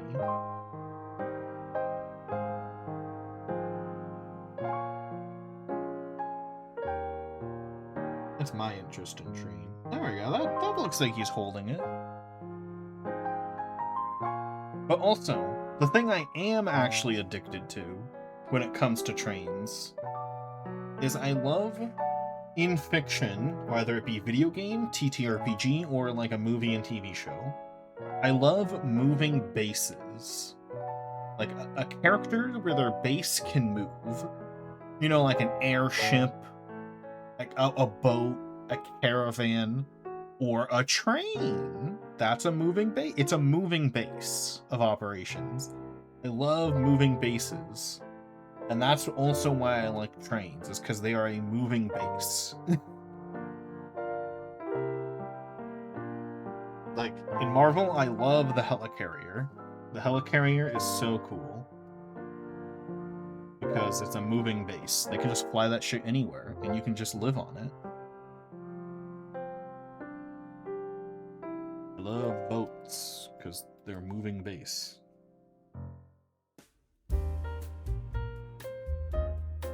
Wahoo, I did it, I drew the thing. Or I structured the thing, I didn't draw anything yet.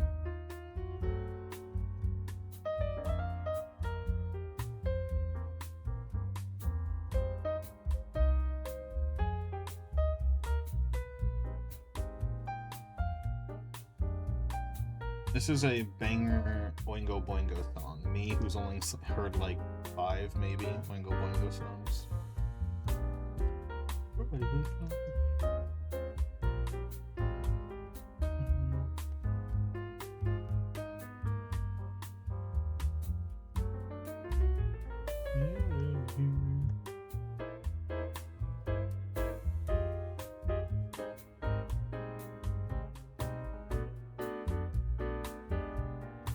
I do love the thing I've drawn here is called a scanner. It's from Chaotic. And something I do find funny is the show aired before the iPhone was released. And it's clearly just like, it's just a normal phone-like device. But then after the iPhone released, immediately after it's an iPhone, and the next season it's an iPhone. And I just find that so funny. That's my favorite tidbit to share about that show. About my special interest. This is just in season 2, it's just an iPhone.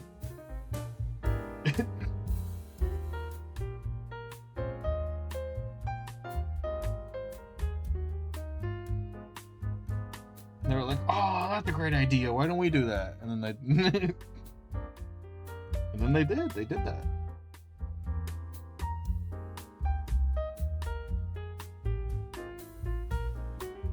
You know, sci-fi before the iPhone existed, no one did touch screens in their sci-fi. Maybe a hologram or two, but no touch screens. When the iPhone released, and they went, "Oh, wait, great idea."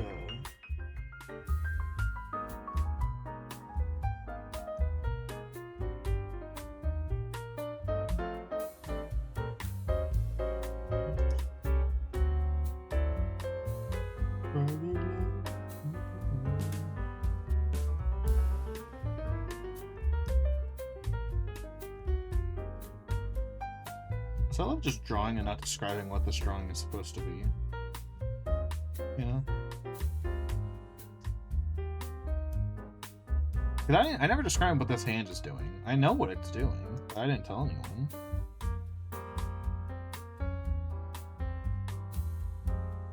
I didn't say what the hand is doing. It's doing something. It just hasn't been drawing what it's doing.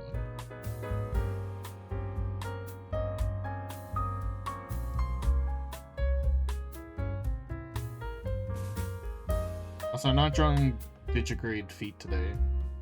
I think that's also something. I've been avoiding drawing my characters because I just don't want to draw digigrade feet. I think I'm done drawing digigrade feet. I just can't draw them. I've tried a trillion times. I cannot draw digigrade feet correctly. I think I'm just giving up on that. I tried for years, man. But hi, Adelaide. I saw your message. I was just yapping.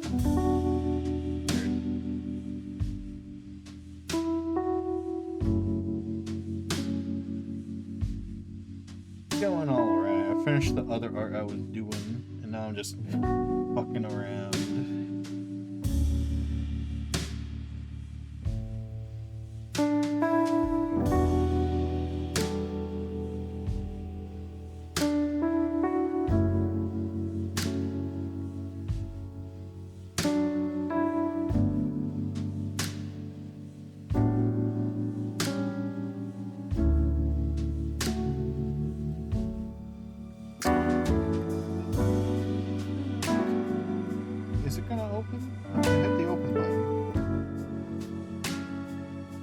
Studio? Club Studio.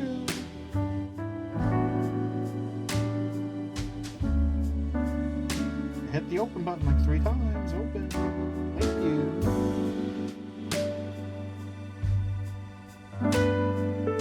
Yes, fucking program.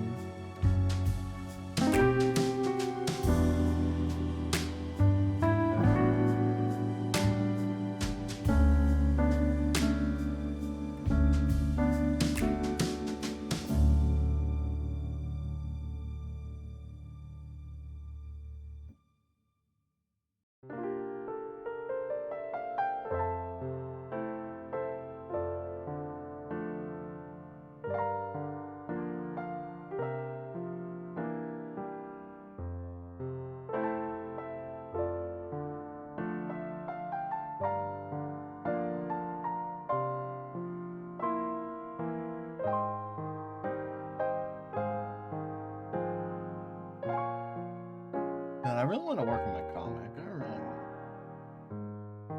Until last I must stream.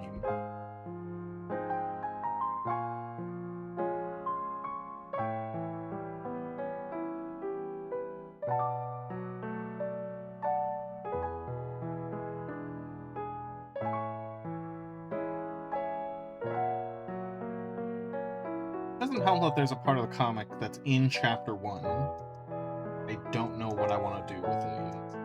There's a scene that I literally have been procrastinating writing in chapter 1. The chapter I am working on. That doesn't help.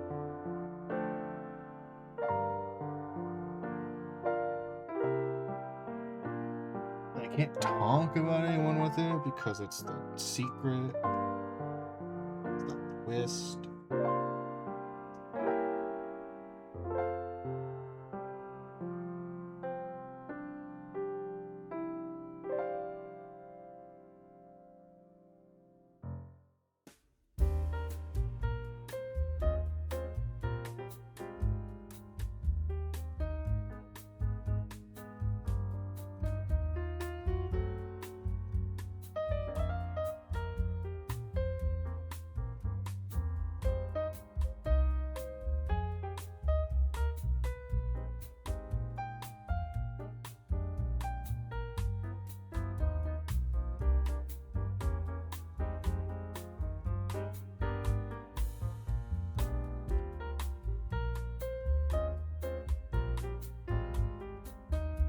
Not to sketch too much, because if I sketch too much, it's wasting energy. Something I've been working on, not sketching too hard.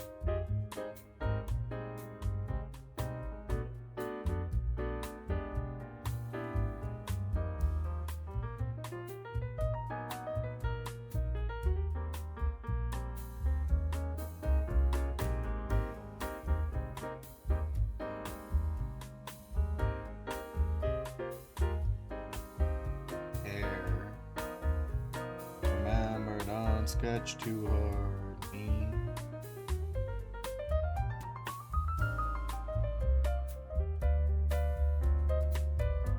This is also helping with the comic, because that's... I want to draw a billion pages, I need to not sketch hard. It relax my sketchy.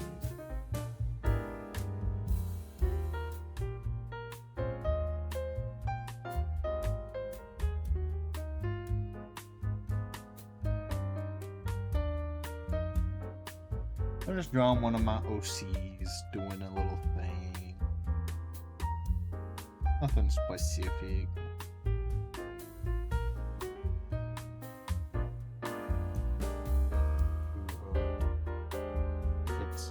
Because if you sketch too hard, then there's no point. You should have just done line art. That's the reason you can't sketch. You shouldn't sketch too much. Because I'm a big sketcher, where my sketch looks pretty identical to the line art. And then you go, okay, why don't you just do line art thing? Eat it.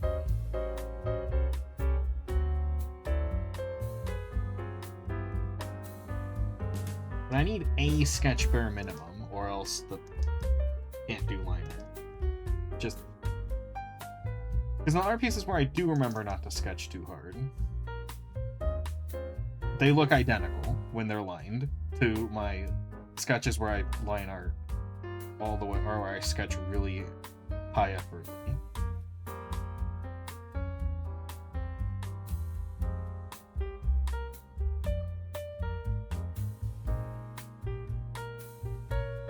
They're identical in the final product. Also, something I need to do. I never remember to do it because I never plan my art streams. But so many artists will do the sketch before stream because that's the boring part. And I just never plan my art streams, so I don't know when I'm going to art stream, so I never do that. But I do want to art stream more, so I should do that. I should get like 5 sketches done, and then just be like, alright guys, we're line arting. Welcome to the stream, we're gonna line art. That's like literally what every fucking artist on who streams does.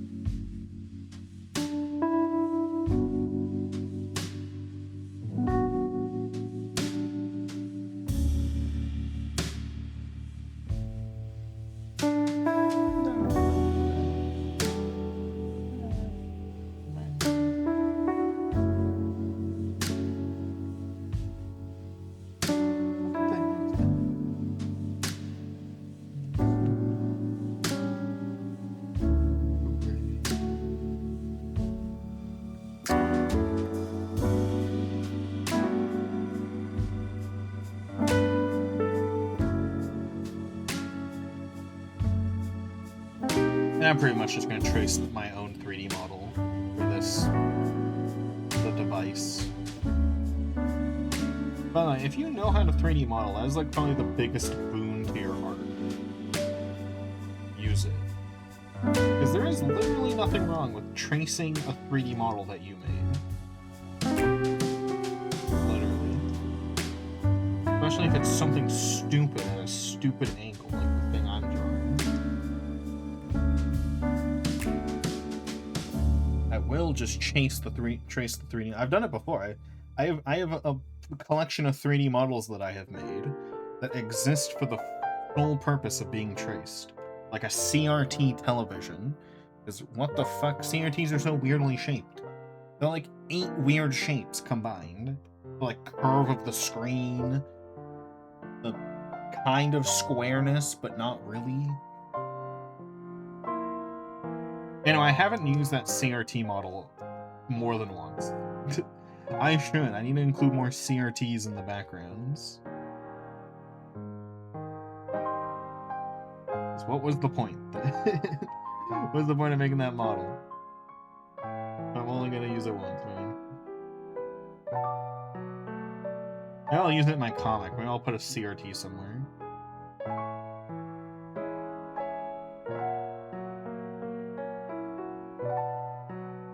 From what? Making the CRT? Like, what do you mean, learn? I learned how to trace a CRT.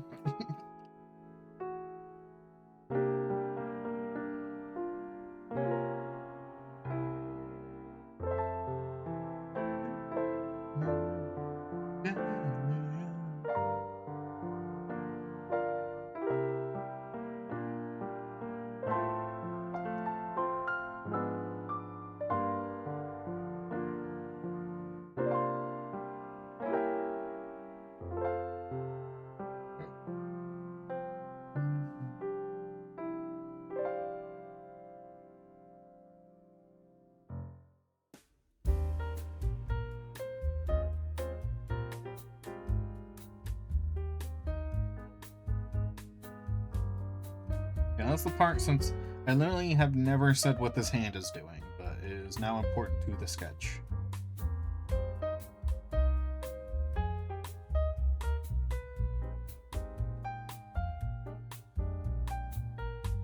He's grabbing his jacket. That's what he's doing. I saved it. It's a secret.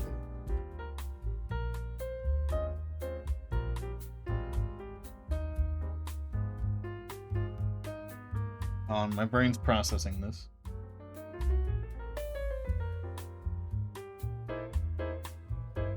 Well, that's not what it's hard to draw. My brain's processing the fabric in my mind.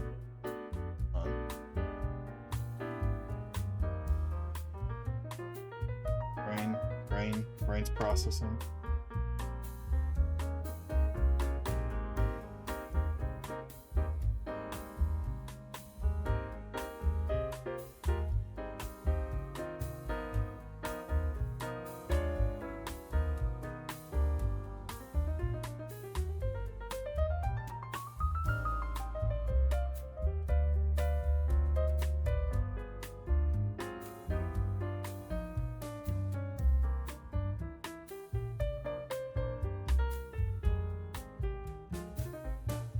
Fabric being in any way that is not the default way fabric is resting takes my brain a fucking millisecond and a half.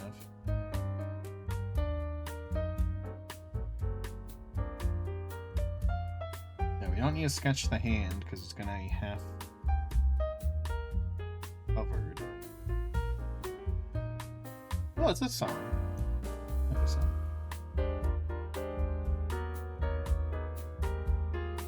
Baby metal, also known as kawaii metal, but I call it baby metal.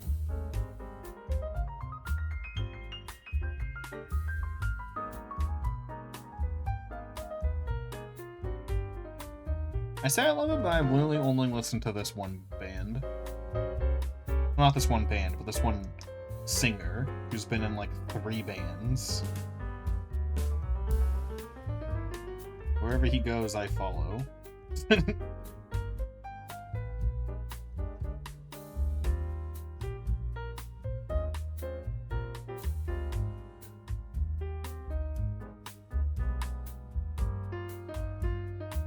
Oh, was I sketching with the line art pen the whole time? I was. How long was I sketching with the line art pen? I was like, I knew my sketch looked a bit weird. Because I have a sketch pen and I have a line art pen. I was using the line art pen for that whole time. Yeah, all these are line art lines. It doesn't change anything. It was just messing up my sketching a little. And now I'm on the sketch pen. See how different that looks? It's softer for a reason, because it's a sketch.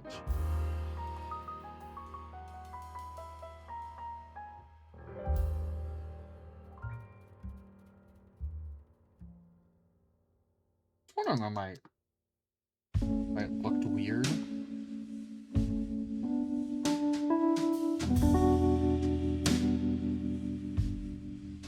Anyone else listen to Baby Metal? Or is that just me? That's probably just me. It's a very niche genre.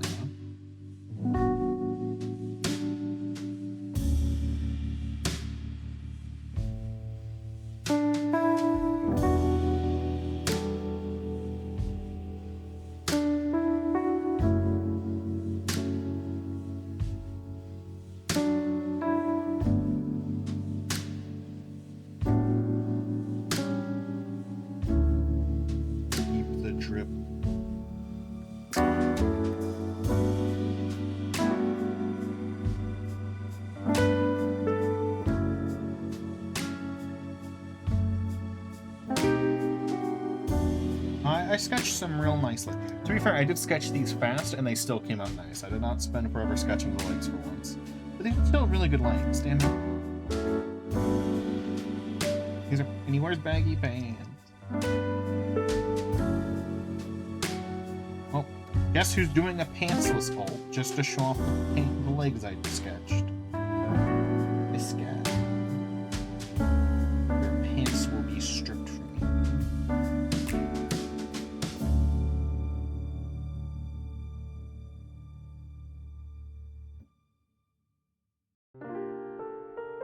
Yeah, I just need to start sketching the pants first. I don't know why I don't do that. It's just instinct to just, like, enter flow state and draw legs. But I'm like, but if they're wearing pants, I should just draw pants. I don't have to draw the legs. I can just draw pants.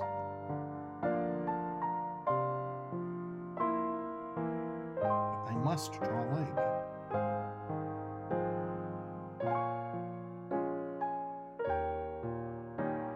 It's not like a thing where I have to draw the legs so that I know how to draw the pants. I could just draw the pants. I can just do that. I know how to do that. But then, I forgot.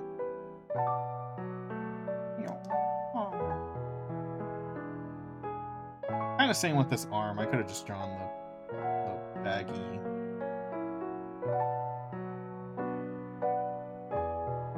But arms are less. I draw arms all the time.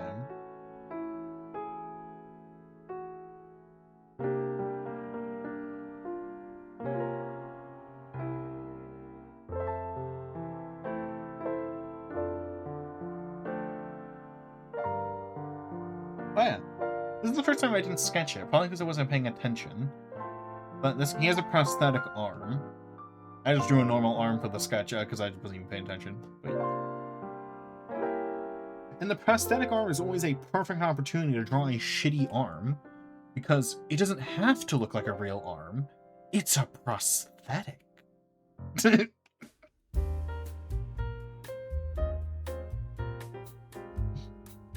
Always the excuse, and I didn't take the excuse this time. I just drew a normal arm.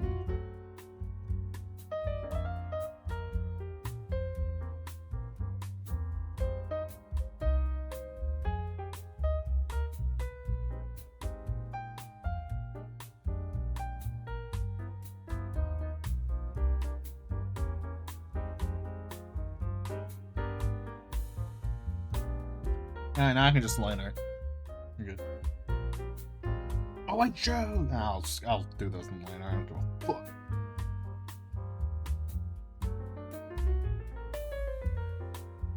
Recently, I've been getting really fast at drawing when I'm on a stream.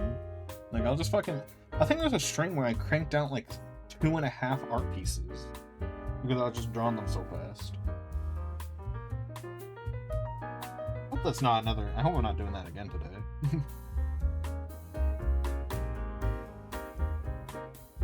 I do need a reference for this. And my jacket, my own jacket, is...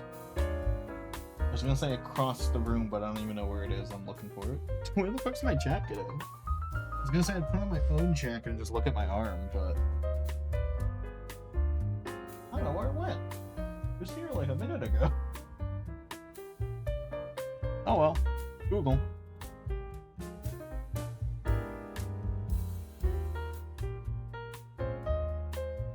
Oh wait, I gotta include the magic words that make Google work. Which is like 10 words long.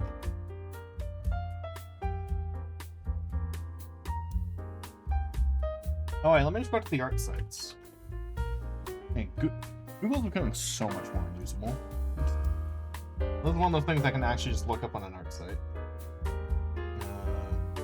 One character, jacket, baggy clothes? Let's see, those are the tags. No, you sluts, you have to be wearing the jacket. You can't just... Obviously, I meant wearing the jacket, not just holding it.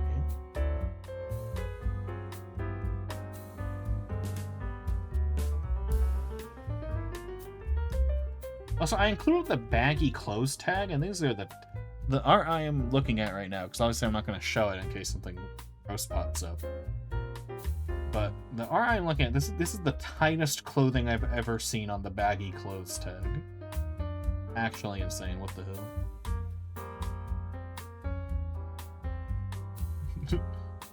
The tightest clothing.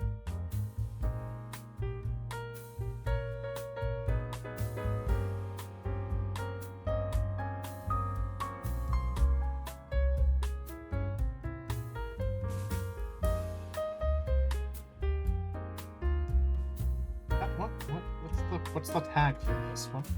I'm not getting any...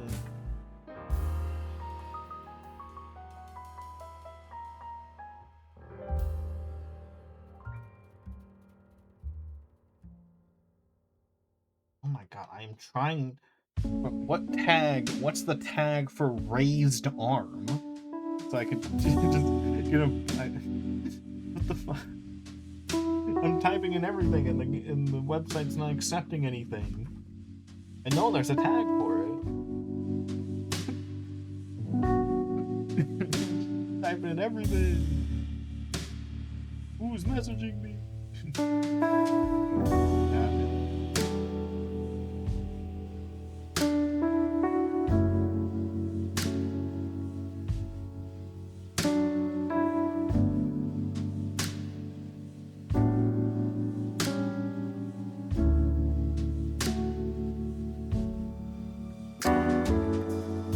And the music stuff.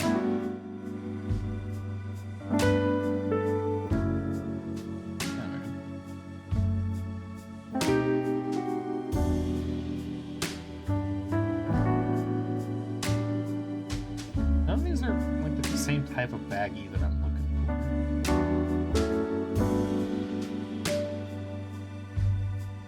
Alright, I'm sending this art piece to the Discord, because what the hell? It's on the baggy clothes tag. I don't see it. It was actually... I don't know. It's just funny.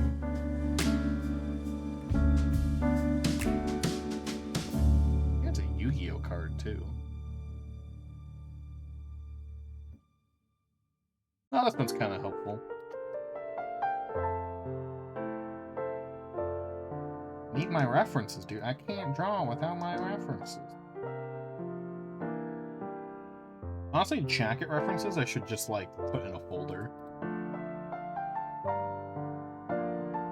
Because my reference folder on my computer is for references that I use a lot.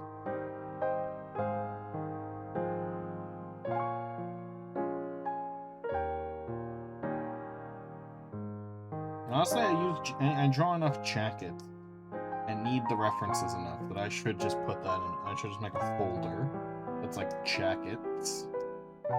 Jackets in various positions and states of wear.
That's too big.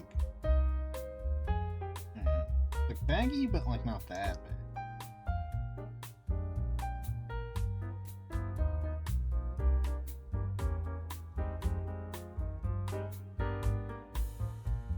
Because this is based on a jacket that I wear.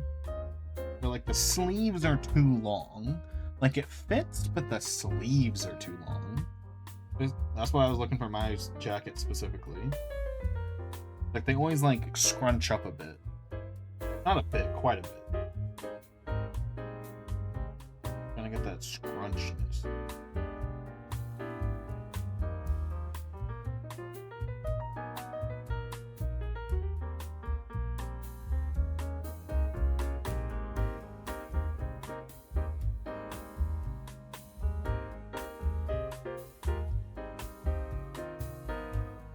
Dang it.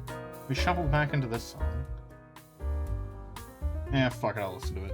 It's good enough. I usually don't like listening to the same song like 3 times in a row. But fine, the song's kind of vibing right now.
I need to stop adding detail before the whole art's done. Like, wow, what a pretty detailed jacket. I think it's just because I'll forget. If I don't detail it as I go along, printer style, I'll just fucking forget. I will just forget. Uh-oh.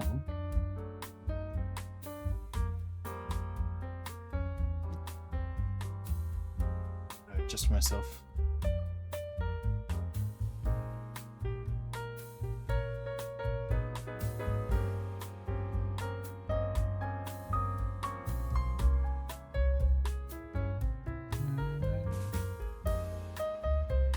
One time I'm gonna have to type in guy characters only on the art site because all the girl characters wearing jackets have tits so big that you cannot see most of the jacket. For once, I have to filter out all the girl art. Tits are too massive. It's so big, I physically cannot use it as an art reference.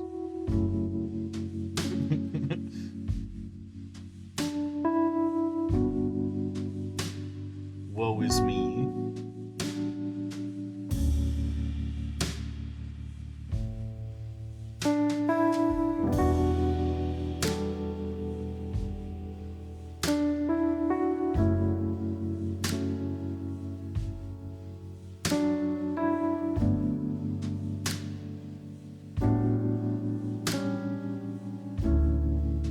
with that twink from Street Fighter.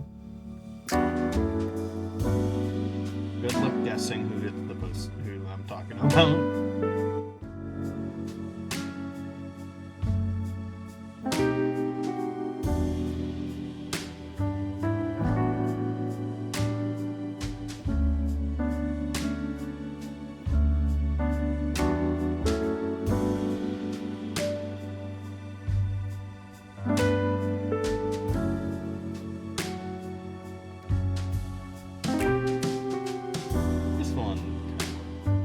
Like the exact thing I'm looking for.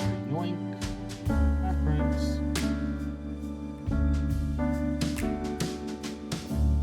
And I found with jackets, because I do have a bit of an issue drawing jackets. And my issue with drawing jackets is I either draw them like way too far to the left or way too far to the right.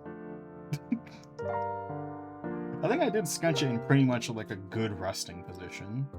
I think I did pretty good this time. I just always like getting a reference to check.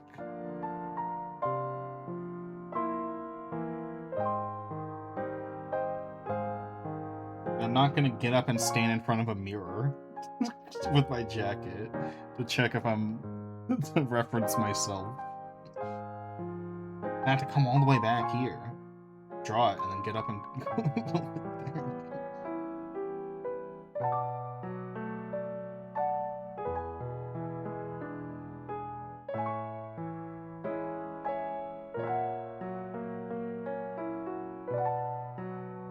Also, I don't want to look at myself. Not a confidence issue. I just don't want to look at myself for like 30 minutes while I draw. I am very confident. Like hearing your own voice on a recording.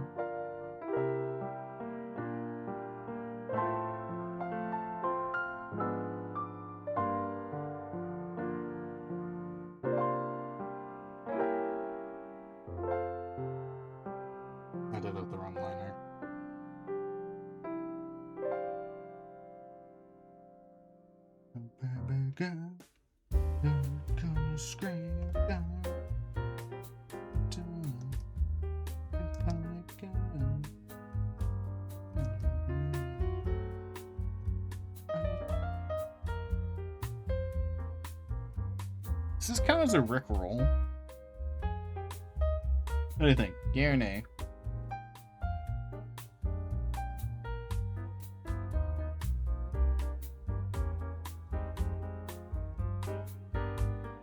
West Hollywood.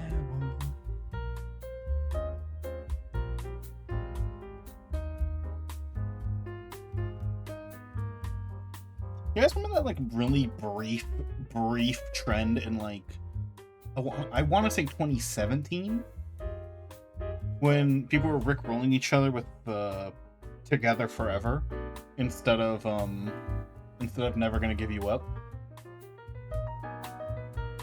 where you would be like, no, Rickroll, and it was Together Forever instead, which is also by Rick Astley, and it's like the canonical sequel to Never Gonna Give You Up. Anyone else remember that? It was really brief. And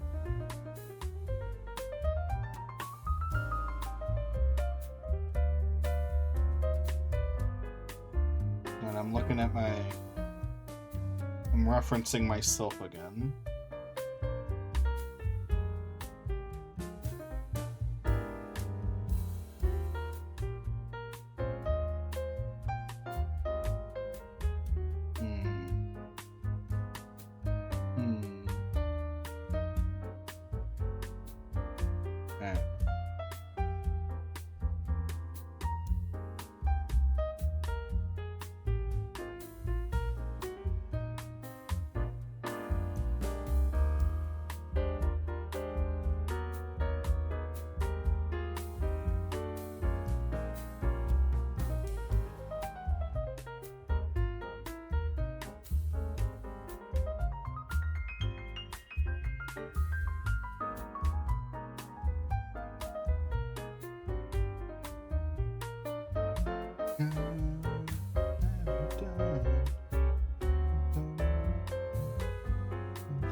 Bro, who the fuck messaging me?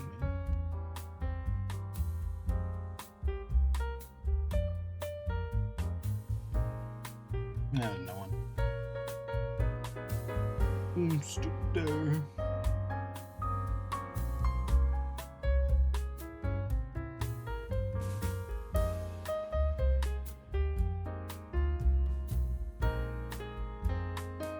You guys hear about the Ben 10 comic?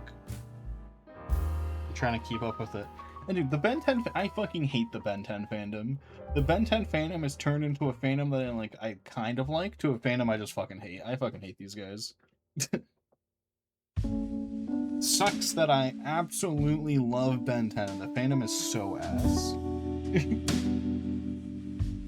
And so, the thing that's bothering me about the Ben 10 fandom right now, because there are other things that bother me, was so when the Ben 10 comic was announced, they announced that the artist was going to be this kind of horror artist. Like he was going to be drawing it, not writing it, but drawing it. And everyone was like, "Holy shit, this is going to be so fucking awesome," you know? And now those same people, now that some of the designs have been shown, are mad that the aliens look scary. And I'm like, the point of hiring the horror artist was so that the monsters would look scary. You guys were excited about this. Now it's a problem? Like, what the fuck? I think it's rad. I think it's rad that the aliens look like monsters. Like, there's 2 designs I don't like, and no one is complaining about the ones that I don't like. And I'm like, fucking, this is what we wanted. We got what we asked for.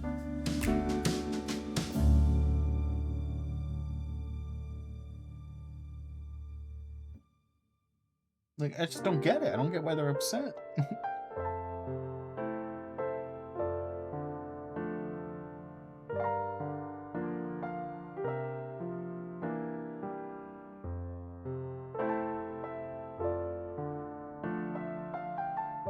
I just don't get it, man.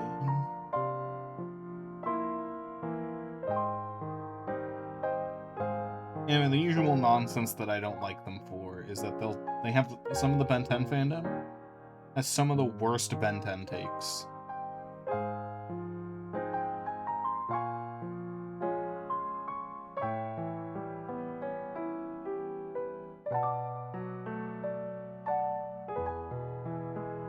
Like, I've been seeing Omniverse is actually the best Ben 10 series. I've been seeing that take a lot recently, and I'm like, how about you go fuck yourself? This is the worst one. And I've said it a million times, and I'll say it a million more. There's a difference between the one you like the most, which is a completely subjective thing, compared to the one that is the best. Those are completely different things.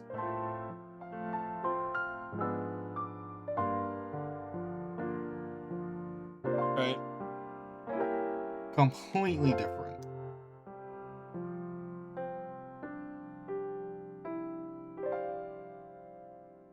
Like, for example, the best one is probably the original series. It's tightly written, the animation is beautiful, there's rarely any bad episodes in it, but my favorite is Alien Force because of the serious tone. High quality, yes, but that's not the highest quality, whatever, you know? And I like the Alien Force aliens more.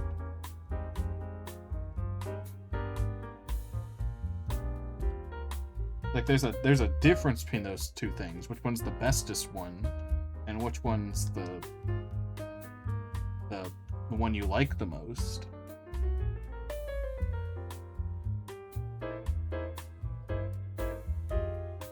It really bothers me seeing takes like, Alien Omniverse is actually the best one, when it's the shittiest one ever.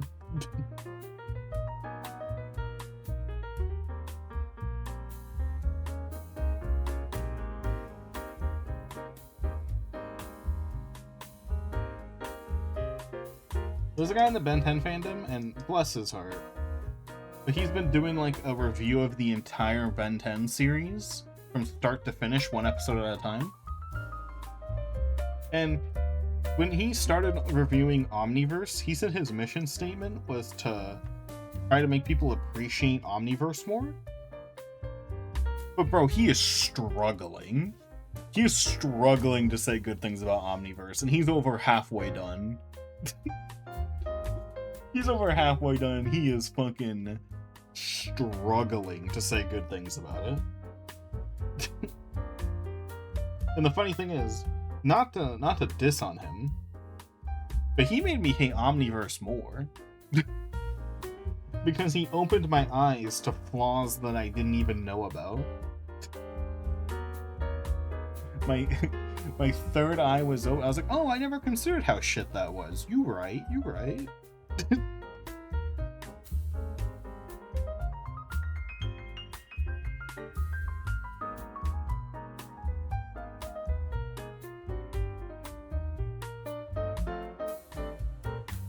Like, you know, Ultimate Alien, I like it somewhat. I know Ultimate Alien is bad. But, like, he didn't make me hate Ultimate Alien more. I was like, when you're thinking about Ultimate Alien, I was like, yeah, those are very bad points. Those are valid points, and I did consider most of those.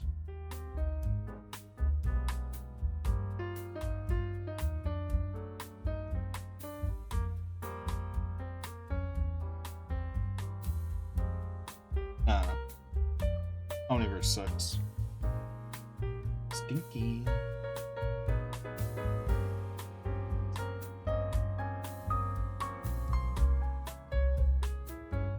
Just look what they did to my boy Chroma Stone.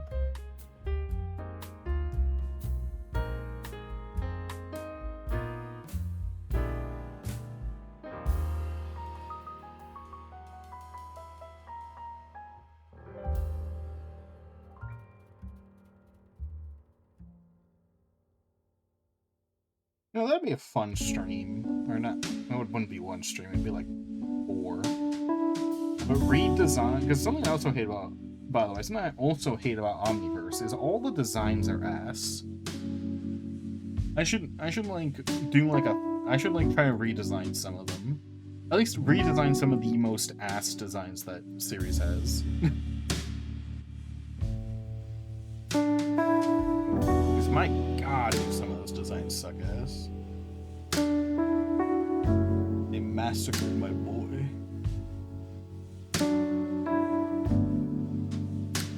Where the fuck is my reference folder?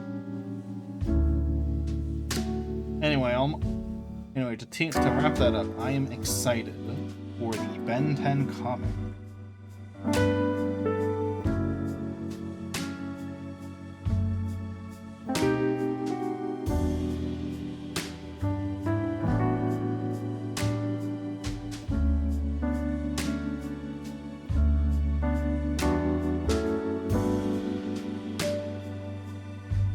I was initially very pessimistic about the Ben 10 comic because we are in the era of dog-ass sequels and reboots. When cinephiles look back on these years, that's what they will say about the fucking era we are in. So, you know, whenever a sequel or reboot is announced, I am immediately pessimistic because it's like, well, looking at the track record.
How the fuck do I draw this?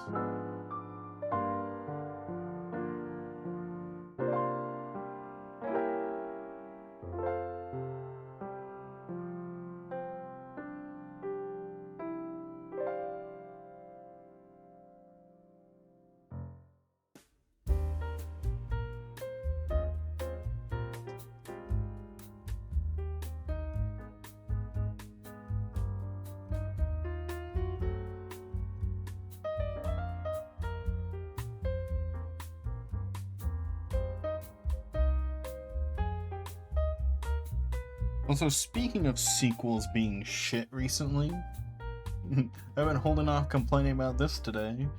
Fucking the Jujutsu Kaisen Modulo recent chapter is so fucking dog ass. Every time I think about it, I get angrier because I find new flaws with it, with the whole Modulo series.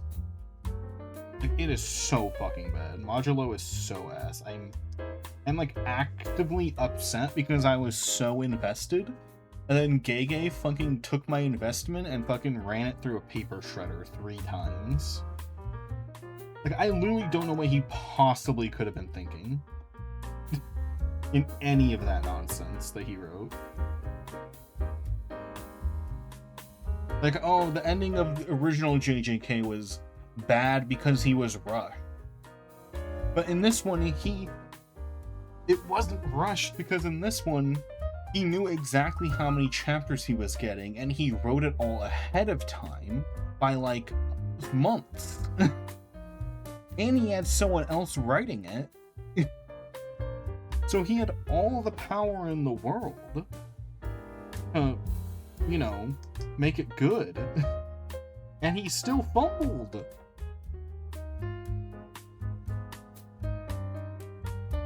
How do you still fumble? It's so painful. There was like literally no excuse for how awful it is.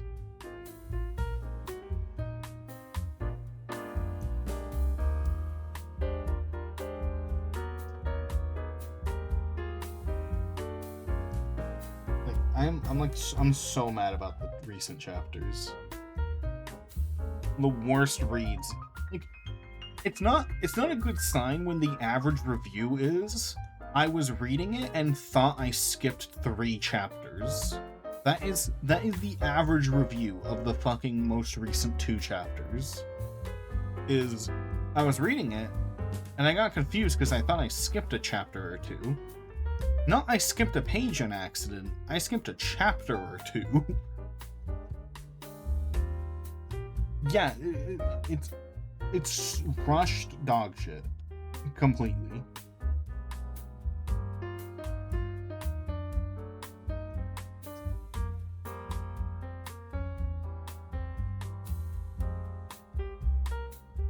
Like, he built up all these plot points.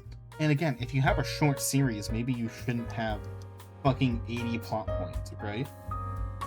He resolved every single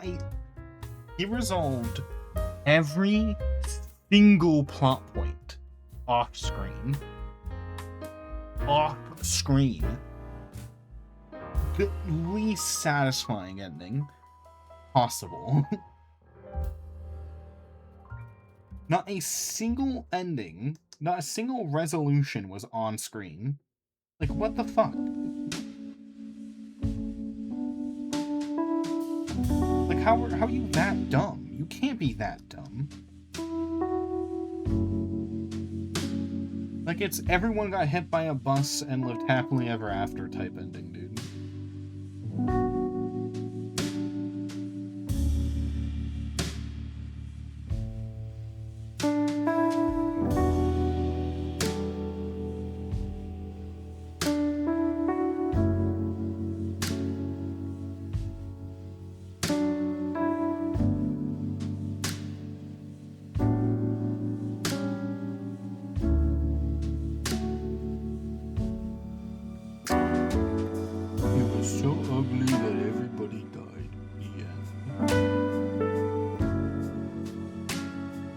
could we not have gotten at least one?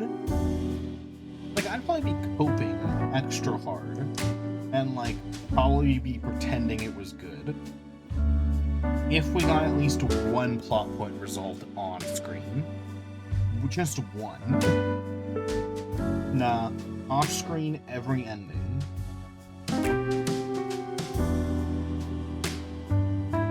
Like, imagine if you were watching Lord of the Rings, and then, like, imagine if you're watching Lord of the Rings, and they're at, like, the, you know, they haven't, it's like the part where Smeagol, like, throws the bread off the mountain, and then Frodo's like, fuck you, Sam, I hate you. Go fuck yourself, Sam. And then it cuts to Frodo waking up at the end of the movie. In the bed, surrounded by his best friends. Imagine if that's how imagine if that's how Lord of the Rings went. That's the fucking ending. to the recent chapter. Like, what? There's still so much shit.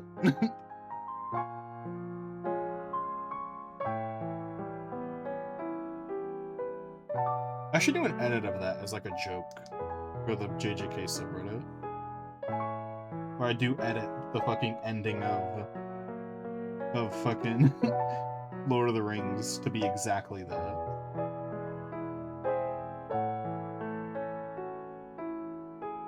God, the ending is shit, dude. I'm so pissed at the ending because I was so excited. I was so invested.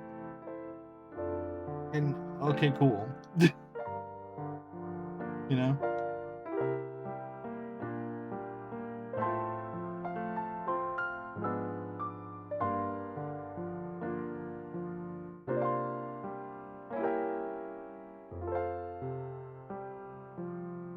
God, it's so bad, dude. I'm not getting over this for a while.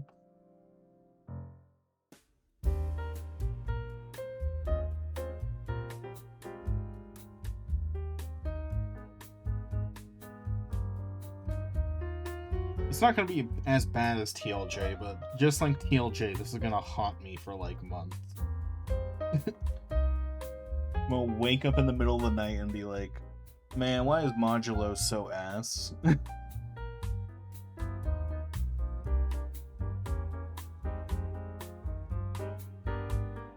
Why did Gege write an ending that just makes me mad?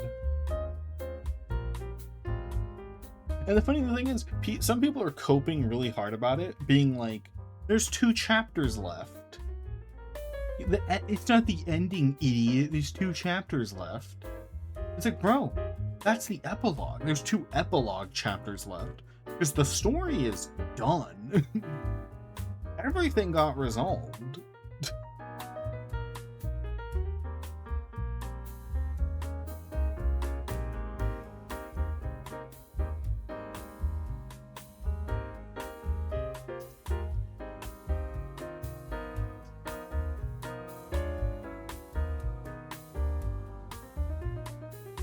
Like, there's nothing Gege can do in the last 2 chapters that can fix what happened in these chapters. Some people were joking, like, oh, the only way he can fix it is if, like, he reveals that these last 2 chapters were a dream sequence. That the real ending's now. I'm like, no, because that would take a whole chapter by itself. And then he has 1 chapter to resolve all the plot points. He can't fix it. This is unfixable. Like, this is an unfixable fucking chapter. There are not enough chapters left for this to be fixed.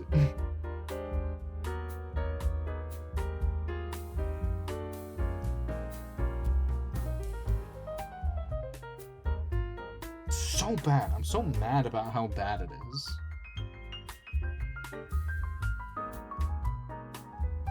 Thankfully, I haven't heard it with Modulo, but it's something I hear with other things where people are like, why do you care if it's bad? Why don't you just, like, chill? It's like, because I was invested, man. Like, that's what investment is? I was excited and invested in the plotline, and then it was bad, so I'm upset. You know, time, emotion, and energy put into something to be spit on, basically. I don't know how people don't get that. They're like, it's just a bad movie, it's not a big deal. Like, yeah, but I was happy, and now I'm not happy. And also, I'm allowed to complain. Like, what do you mean? I don't know. It hasn't happened with Modulo yet, but I guarantee people are gonna say it about Modulo in like 2 weeks. Because it happens with every bad thing. It's like, it's not. Why are you complaining? It's not like you were stabbed to death. Like, oh yeah, there's a range of emotions.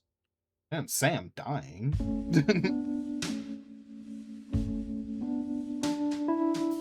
Could be worse. You could be dead. Suppose. And?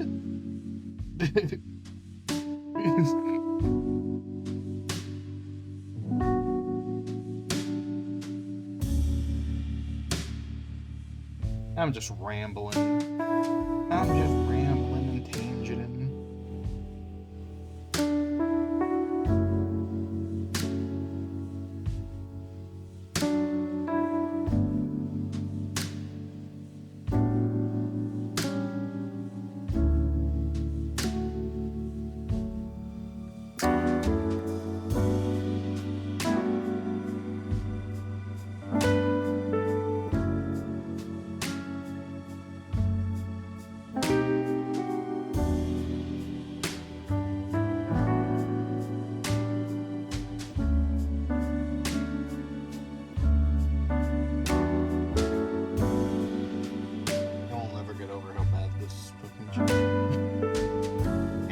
Can't stop being mad at it. This anger is eternal.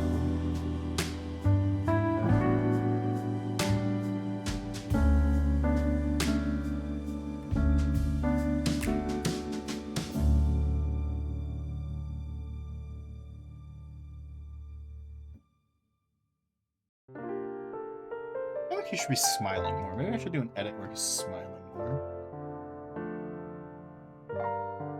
Is it kind of like the neutral, the kind of like slight smile, but I feel like he should be smiling maybe a bit more. As like an alternate version of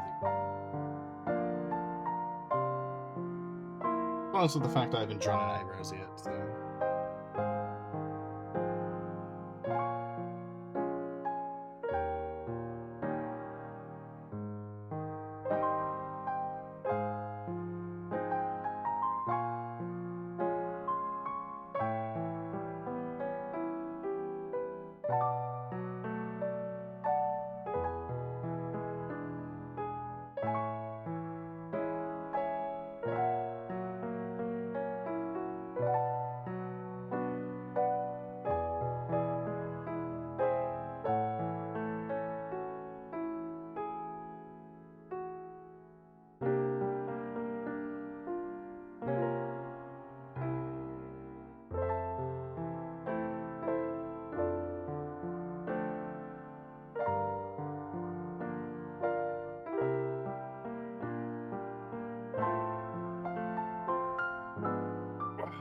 Trust myself again.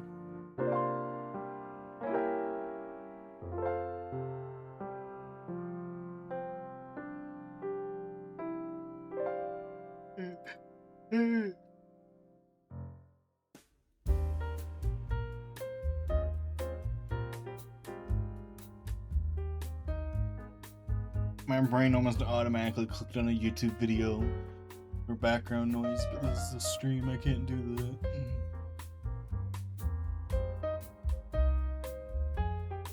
So Eeper.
I'm tired.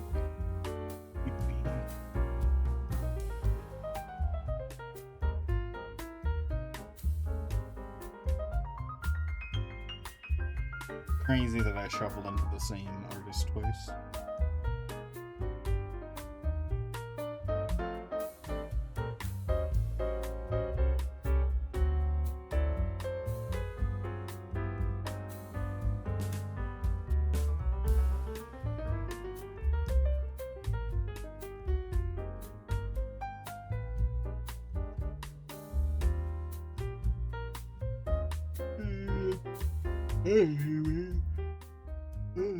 Yippee.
I keep throughout the stream, I keep getting really tired, and then I go back to being fully awake, and then I get really tired again. And literally between this last time I complained about being eepy and the other time I was like maximum alertness. Oh, what's going on today? From eepy to not eepy back to eepy. Can we cycle back to being awake? Yeah, I should have taken that 10-minute nap in the middle of stream. That would have been a smart idea. Like a snoozy. I still don't know if I did that. There was a string where I said I might do that, and I think I did. But I don't remember. It was like a stream where I said I was going to take a 10-minute nap, and I think I did. I think I went to the BRB, and then actually took a 10-minute nap, and then came back and continued stream. It was like a year ago, at least. I think it happened, and I'm not sure if it happened. I wish I remember what game I was playing or whatever. If I was doing art or something, then I could just go look for the stream. See what happened, but I don't know what I was playing or what I was doing. But I swear I had a stream where I did that.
Some variation to that line 'cause it's too straight.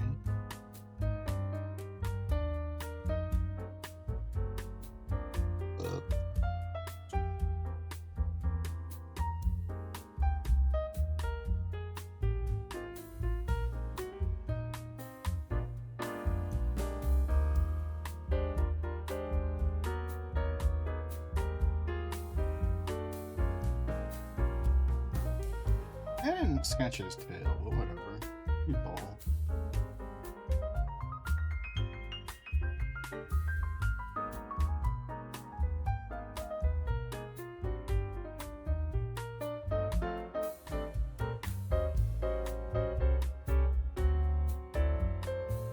Did I make his tail look like raggedy?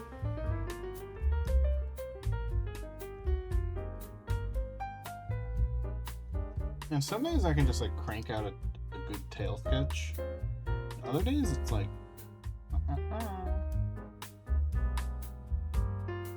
Other days it's like, nah, I want to draw a tail like I did back in fucking middle school.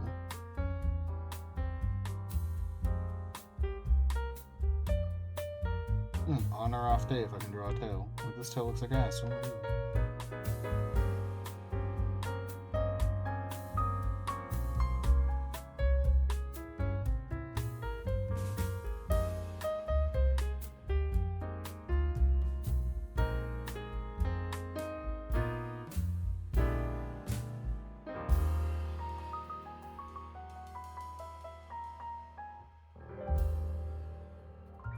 Something I've been like considering doing in some of my art is doing sound effects, like you know, written sound effects, but doing them in my in this.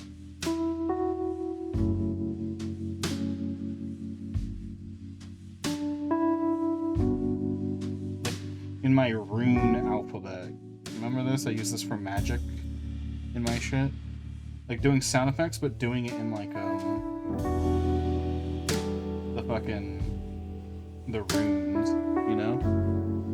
It's something I've considered doing for a while, but I just never. I'm like, eh.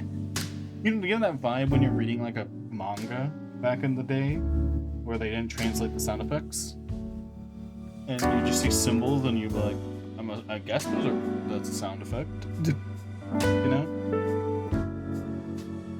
Now they translate the sound effects, so it's fine. But like, remember that? Like when they didn't do that? When you're reading a manga and it would be like that? Like just to give that vibe, doing it in just a literally unreadable language.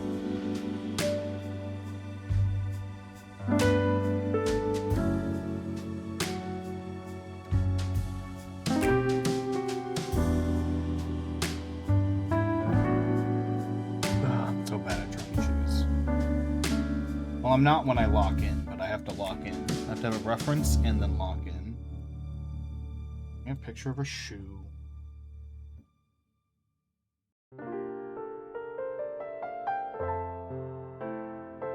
not trying to buy Google. I just want to pick Tor. Alright, time to lock in. I wonder why in my ref sheet all my characters are bare feet.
Oh my god, to sneeze.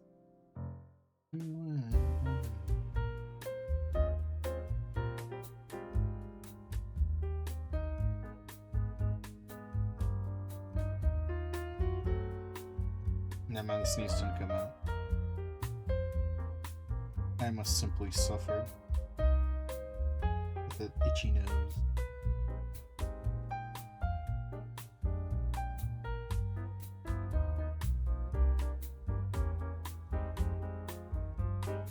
Yeah, this shoe looks like an ass. I did not lock in at all. Then I can draw them when I lock in. I was not locked in.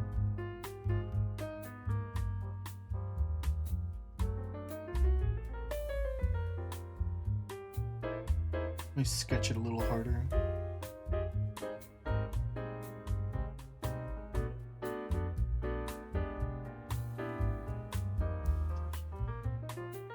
I really say you're no good, but you're good for me. Change, change.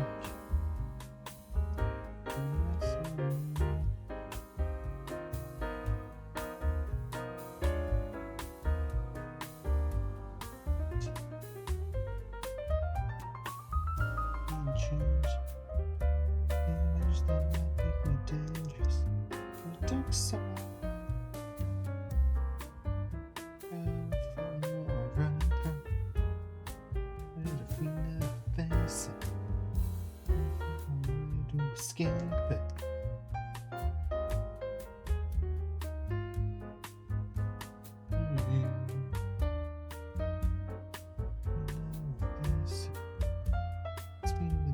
Till it's way it's right, and that is perspective. Only hurts, I just forget. Like me, I thought nobody could. Parts of me, I thought they were good. Imposter and disposter, this is in my head. I'm going towards no end. You see me, you sees me, you do. I'm also making this shoe too high for a sneaker. I think they go down lower.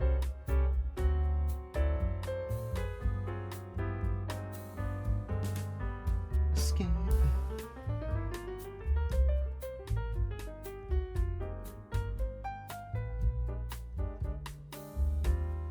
When I face it, let the past be the past till it's weightless. It's a big lie.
This shoe still kind of sucks, but better.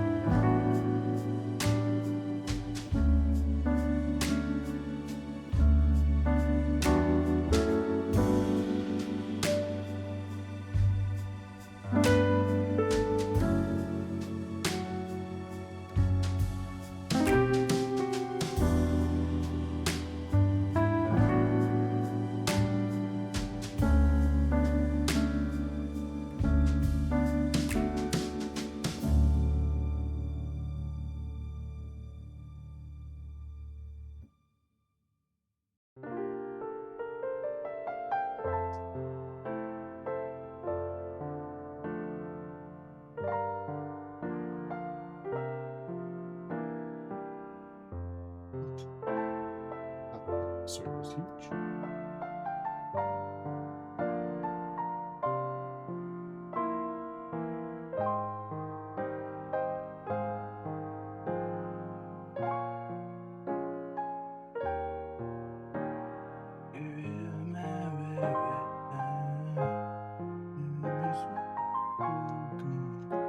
Do all the right ones first, not the left.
Now I have to draw the shoe again, dude. I just realized.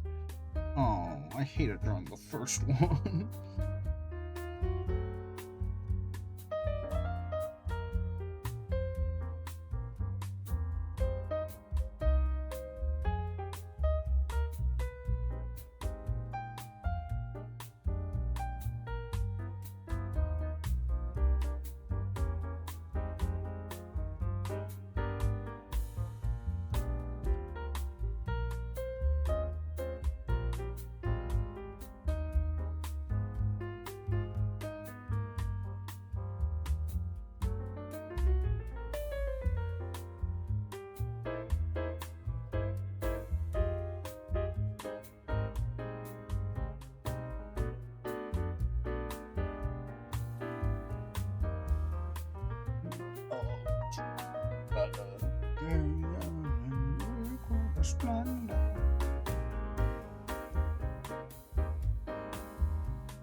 I'm gonna draw the line that goes here.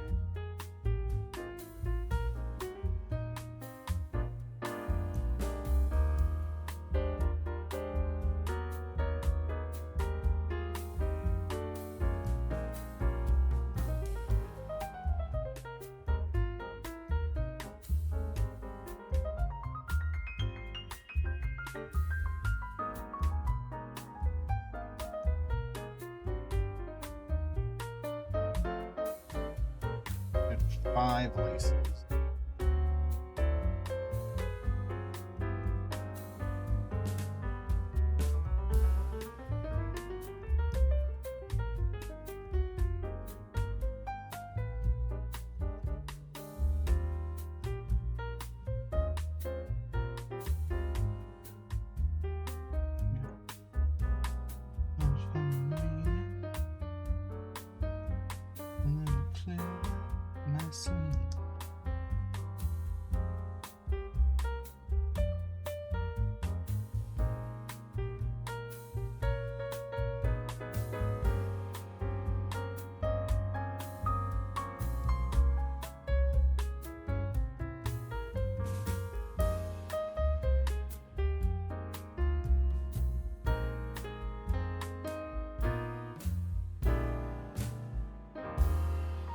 least these laces were a little easier to draw.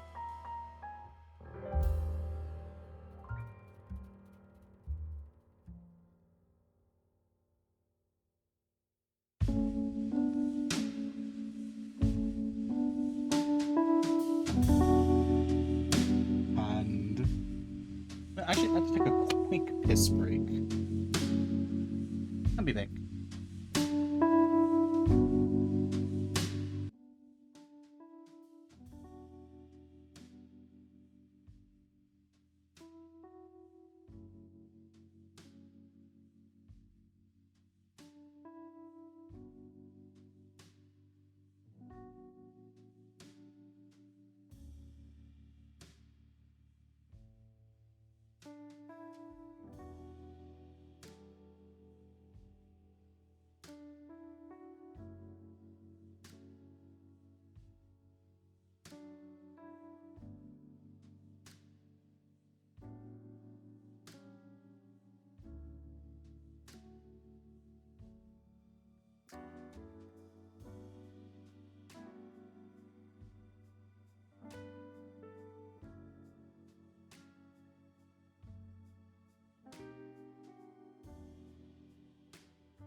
Jeez. I got a little bit of M&M in my throat.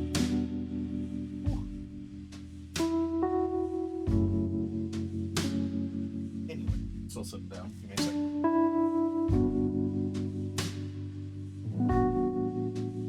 Hands almost up, and I'll start talking about something interesting. Actually, wait, no, I changed it. There's a topic I wanted to ramble on, though. But then I rambled in my head, and I'm like, this ramble's not long enough to warrant saying out loud. In fact, it was quite a short ramble. Like the type of shit where I was just like posting like a 2-sentence thing in my Discord. That's the word.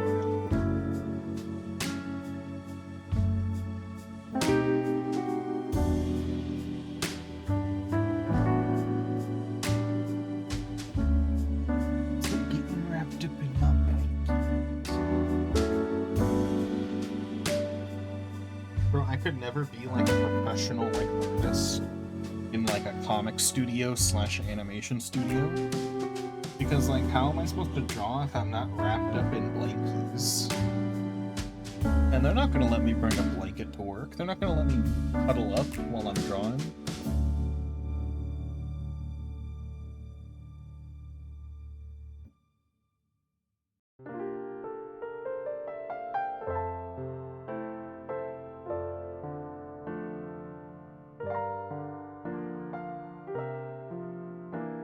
eating these like freeze-dried M&Ms, if they make those, and they're so weird. They're like worse than a normal M&M, but they're like intriguing enough that I still eat them. Like, you know those way too sweet fucking like Whopper things? It's like eating those, but like not as bad.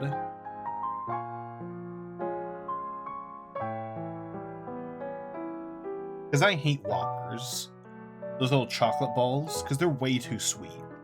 I feel like I'm dying of diabetes after one Whopper. Yeah, those things. The malt balls. The M&M kind of tastes like those. The freeze-dried M&M kind of tastes like a Whopper, but like not as sweet. That makes sense.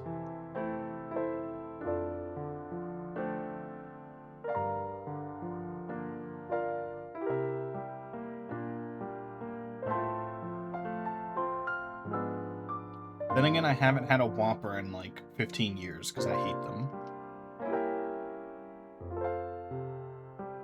Like a Whopper if it was good, basically. But not as good as just a normal M&M.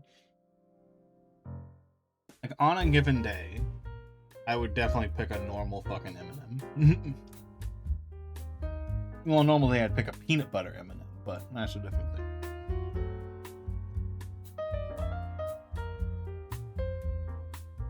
Also, peanut butter M&Ms, you may think they're exactly the same as a Reese's Pieces.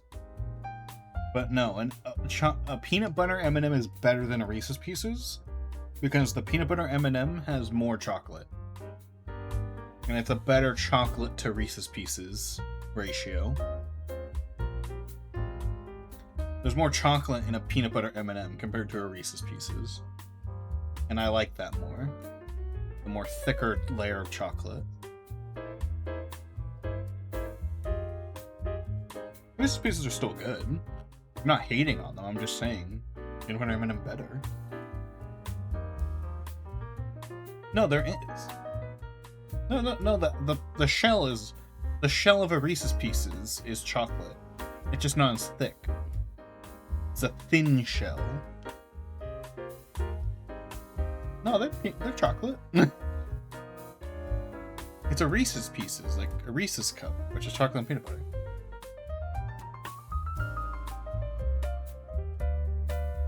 How would they just be peanut butter? What would they be in?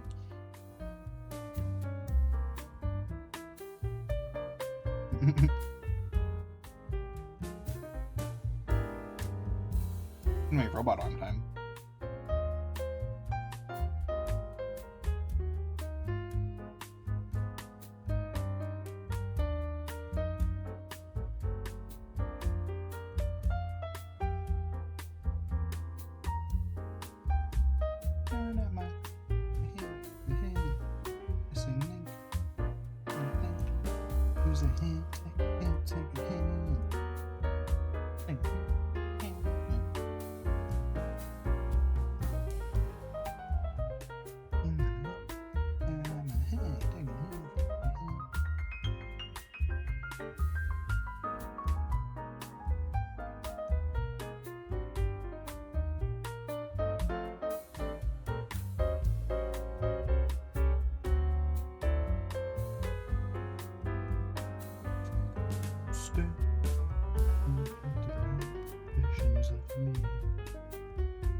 Hey, we've gotten 2 of the songs today. Because I have this song in my playlist 3 times. They're just all 3 different versions.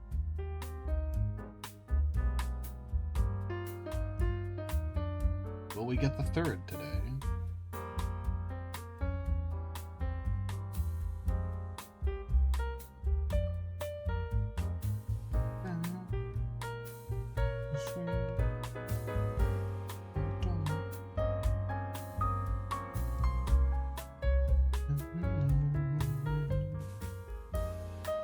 Next time we do an art stream, I should make that a gamble that you guys can gamble on. Will we hit all 3 Pink Pony Clubs in one stream?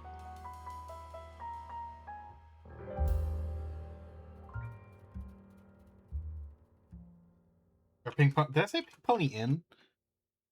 Pink Pony Club. Pink Pony Inn's this cover, where it's the medieval cover. Did I say Inn? Did I say the medieval version?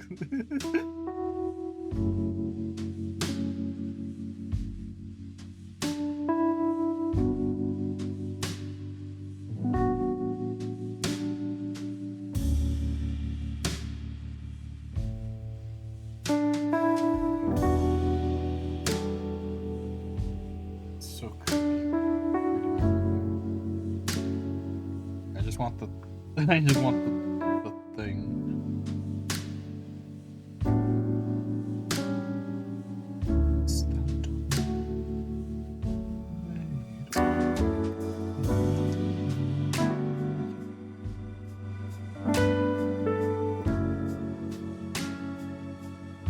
God, I love being in a fucking 3D model.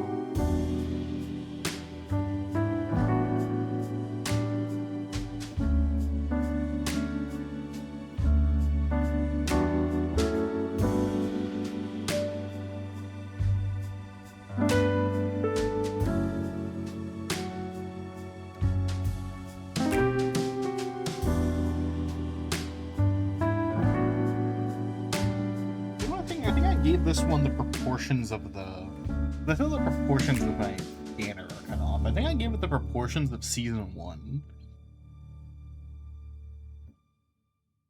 I think that's why it looks kind of off. Because season 1, the scanner is a bit more chody, and season 2 is a bit longer.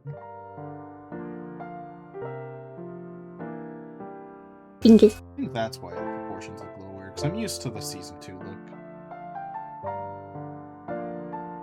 It's not like this is something I did and then forgot. I made this 3D model like 3 days ago.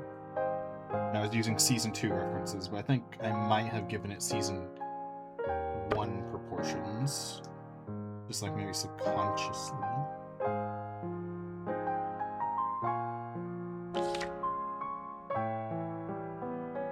Why? I heard the noise, but I wasn't looking.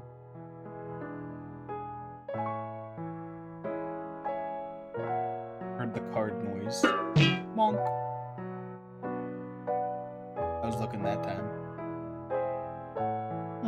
I thought I made the sounds a bit too loud, but that was definitely too quiet. I could not hear it over my own music. At least from my perspective. I could barely hear those.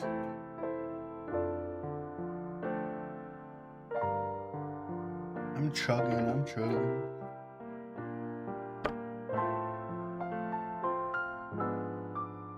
Is that one gonna come in? Hello? That one didn't come in. What? I was looking at the screen when it happened. I didn't see it. I was looking at the screen when you redeemed it. I didn't see it. I didn't see shit. I was looking. I was staring. Funk. I didn't even hear that one. I saw that one. I didn't hear that one. Oop. It's better when like I throw like a bunch of them.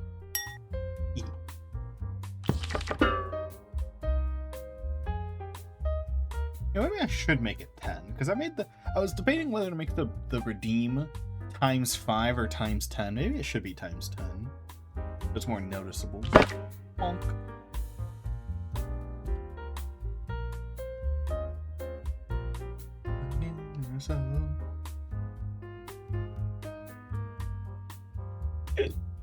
Excuse me.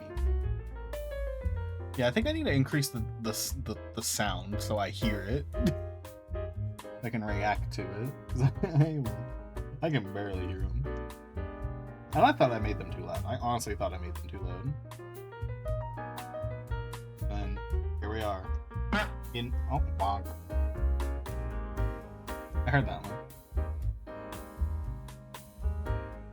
Here we are in practice, where I'm like, maybe I should have made them louder.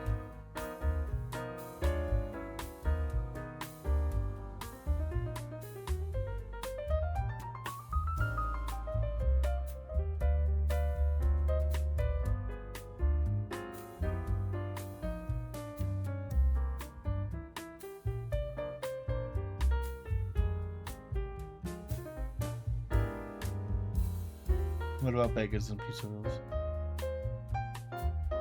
Oh, the question from earlier. Pizza rolls, 100%. Pizza bagels are gross because they're on a bagel.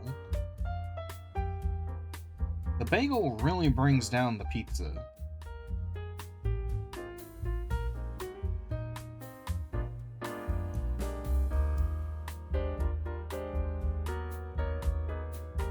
Oh, you're asking what to eat. I was giving my opinion on which ones are better. I do feel like the bagel definitely brings down the pizza a lot. Yeah, pizza bagel.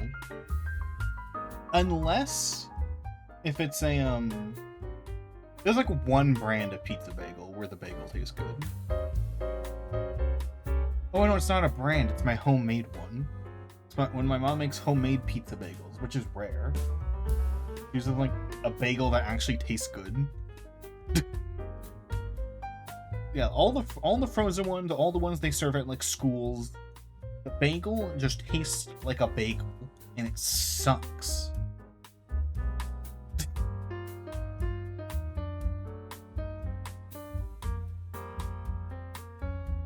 But still, pizza roll tastes better.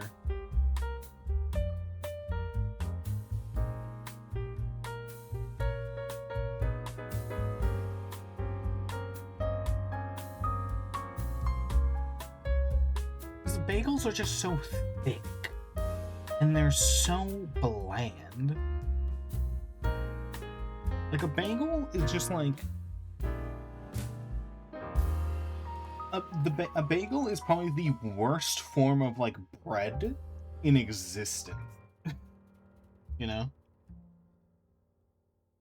It's like, it's the worst bread. Just straight up. Name a worse bread than bagel.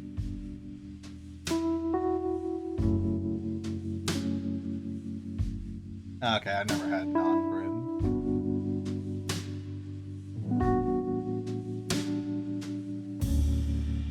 Isn't that, what's that Jewish food? Isn't that technically a bread? That's probably pretty bad. Because it's, the reason it's bad is because it's, the reason they eat it still is because it's like tradition, and it's from like the fucking 1400s, and any recipe from the 1400s is gonna taste like shit. Obviously. Like, that's just a fact. It's like, that's the reason it tastes shit. What's that Jewish food? Like, it's, they eat it in like, in the, they eat it when they're like doing a holiday. They don't, it's not like a thing they eat normally. Like a holiday thing. What? I think it's a bread. Matzah. That's what it is. No one eats fucking matzah. Isn't that a bread? No one eats that outside of like the holidays. Unflavored flatbread is the description Wikipedia has given to me. Yeah. That shit looks bad. I think I had it once. I don't quite remember. But isn't matzah literally just flour and like water and like a little bit of yeast? It's literally like 3 things. Again, it tastes bad. It's because it's from fucking eons ago when all you had was extremely dry bread to get you through the winter. Yeah. Like, it's one of those breads where it's like most breads from that time were doo-doo. Like beef jerky, if like they should make like an authentic like jerky, because modern jerky has been shoved in with like beautiful flavors after the fact to make the jerky taste good. But like real historical jerky was the worst food in existence because it was just meant to last a long time, and so you could eat it on a boat. or while marching your armies a million miles to the east. Like, it's like that. It's just like, it's an ancient food that is doo-doo. Because it was just meant to last forever. It was meant to keep you alive, not to taste good. And I'm pretty sure that's also what matzah is.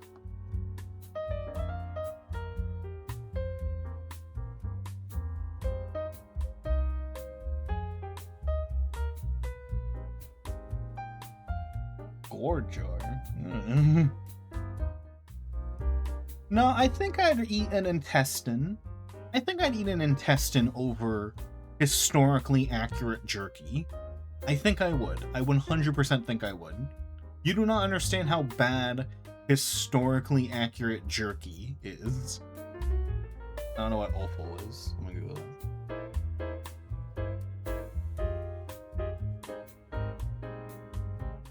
I think I would eat that over historically accurate jerky, 100%. I do think I would eat that.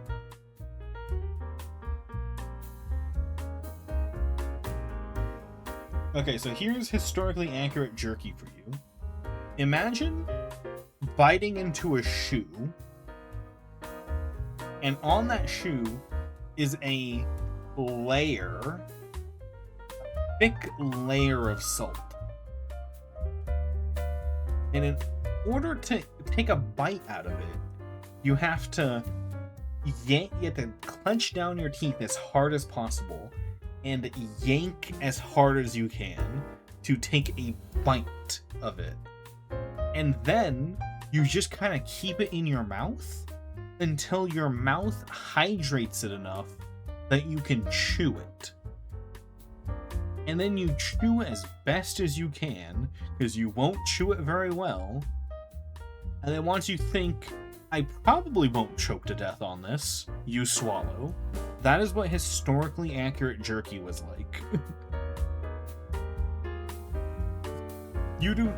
I would genuinely eat intestines, bull testicles, all of that over fucking historically accurate jerky. Also, fried bull testicles, I'm pretty sure with bull testicles, they're like, actually like taste good. Don't they?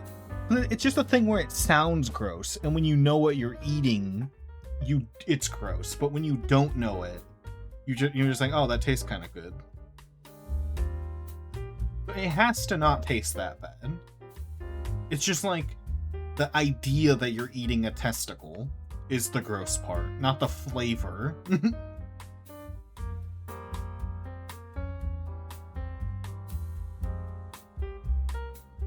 Yeah, the texture of a bull tongue would probably be really weird. But yeah, it's like you know what you're eating is conceptually gross, so you're grossed out. Not like if I had you close your eyes and I said, eat this mysterious orb, and it was a bull testicle, you wouldn't be like, ew, you know? You'd probably like, oh, that's alright. It's a conceptually gross thing.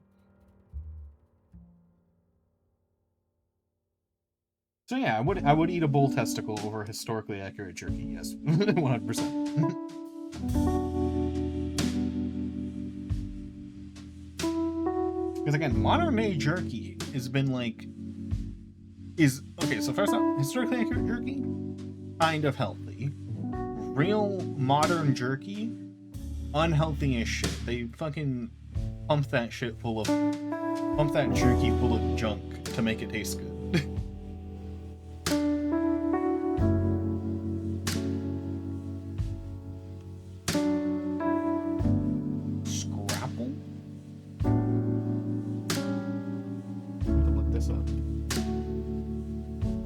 I'd eat that. It looks like it'd be bland. Like, visually, it looks like it'd be bland, but it looks edible.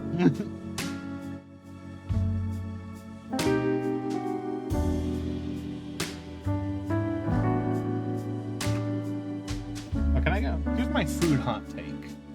Cornbread sucks.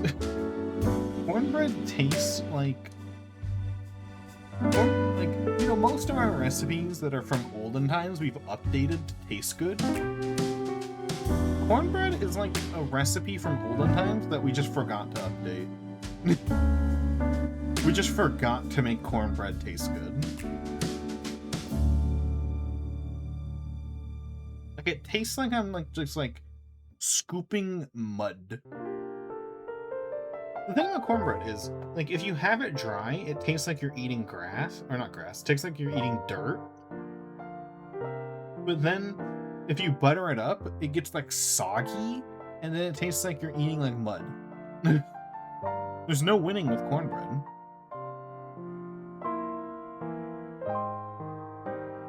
Like, if someone hands me a slice of cornbread, I can eat, like, a third at most before I'm like, I gotta tap out. Cornbread is so bad.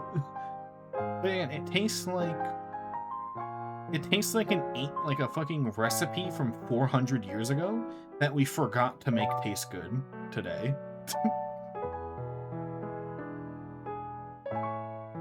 We just forgot to update it.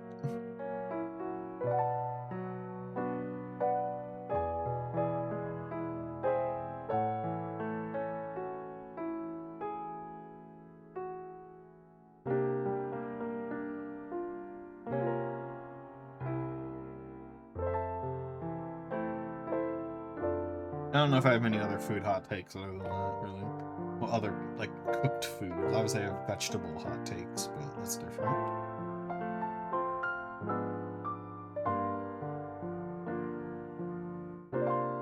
And if I made Rokus my profile picture, I'd definitely make this the profile picture. This is kind of a snazzy art piece. Oh, I guess it's coloring time.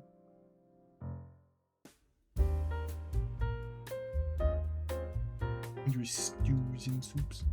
Oh, I like fish. No one in my family likes fish, so I haven't had fish in like forever. But I like fish.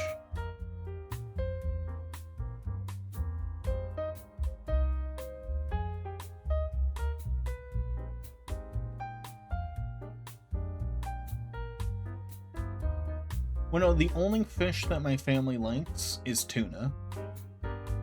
Like canned tuna. That's like the only time I gotta have fish. And really, tuna is kind of like a freebie. Everyone likes tuna. Well, everyone at least tolerates tuna.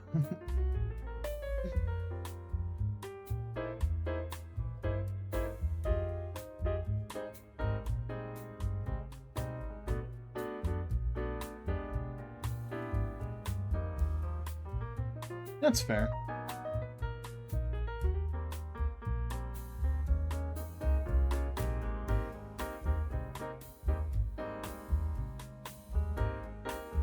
There's the hole.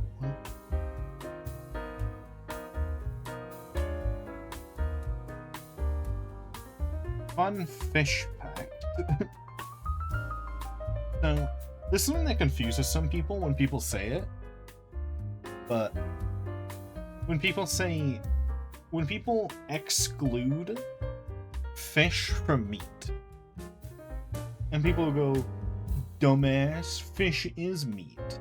It's like, yes, fish is a meat. But, like, back in the old...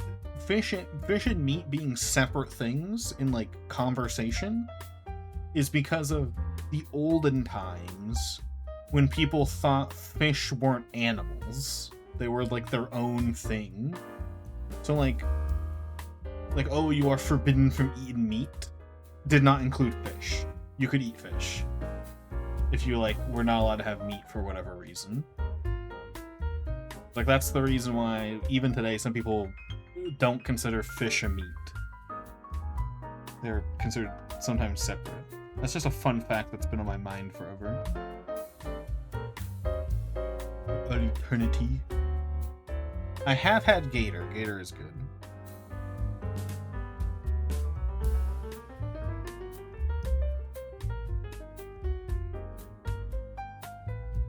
It is also like when people are on non-meat diets, they will sometimes eat fish because it's such its own thing.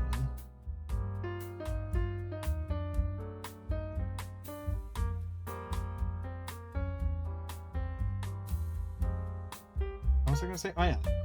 Have you ever had bison? It tastes good, but like I wouldn't. It costs too much for how good it tastes. You know? Like I've had bison, but like it's just like slightly better cow. You know? Pescatarian, yeah. Not quite spelled that way, but yeah.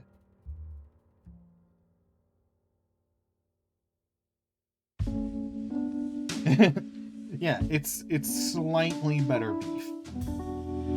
Like slightly. It's not worth the price because it usually costs like way more at like a restaurant. Like I've had a bison cheeseburger. I was like, this is better than a normal cheeseburger, but like by like 2%. It's like 5% better than a normal cheeseburger. Definitely not like 50% the price worth.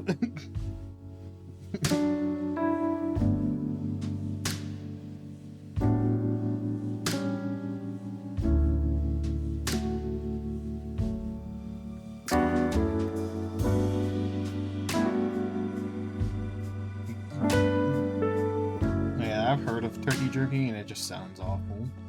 I wouldn't even try it because I just heard so much about how much everyone hates it. I think I've seen it as like a punishment sometimes. For people who had like, you'd have to eat turkey jerky as a punishment. It's like, no, don't do it.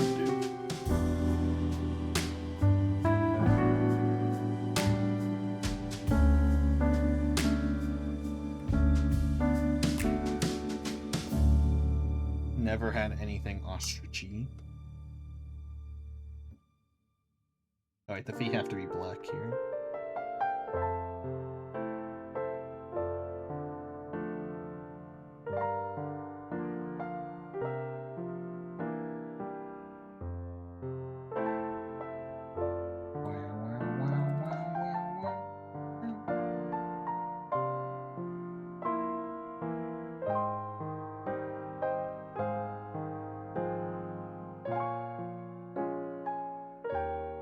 Oh, yeah, I do not like bacon.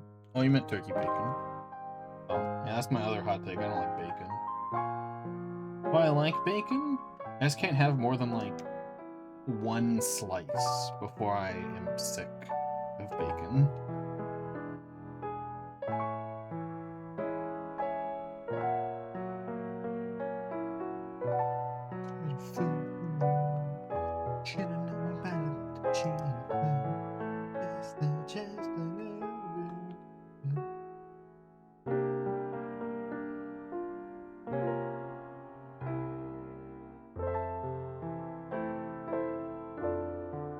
Metal.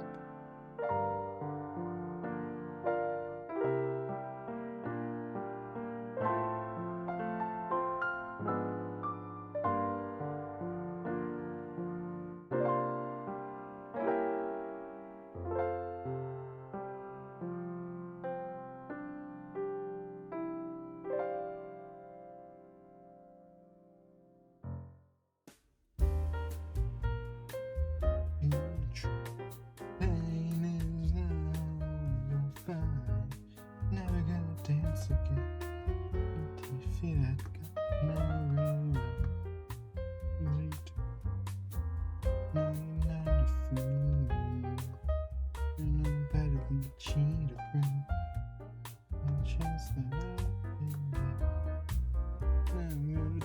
again. Dance with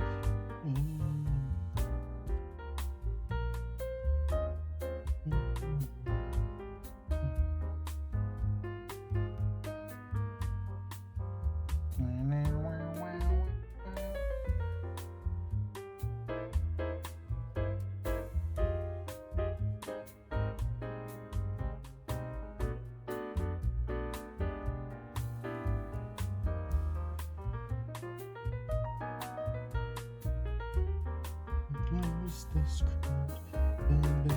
It's bad when it's wrong.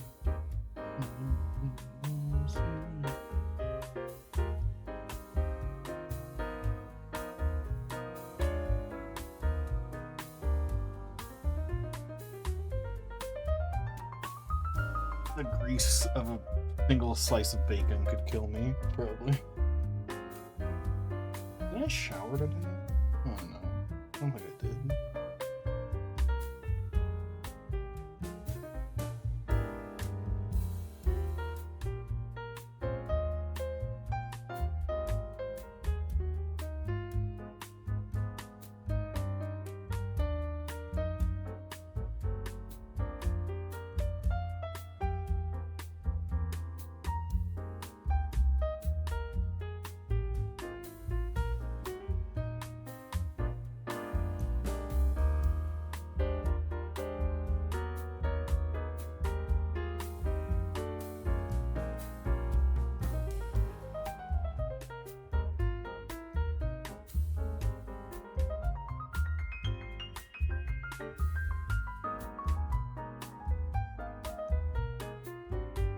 I was gonna manually pick a song and I'm thinking to her. I got like 5 My Chemical Romance songs on here, and I think we've shuffled into only 2 of them, but one of them like 3 times. I think it's kind of funny.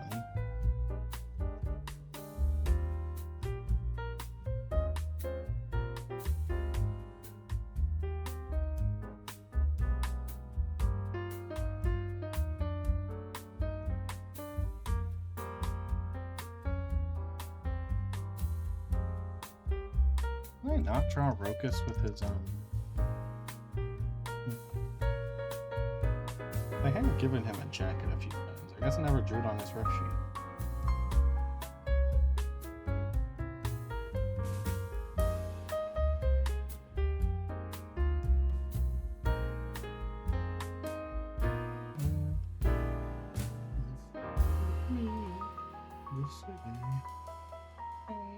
Marching band. When go up, will you be savior of the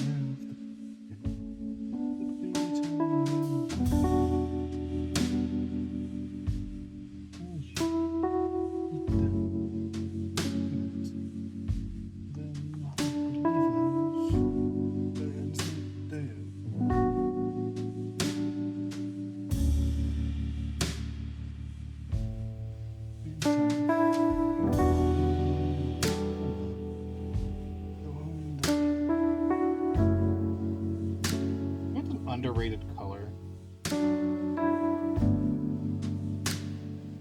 Swamp green is an underrated color. Gotta say. Yeah, like that. Swamp green.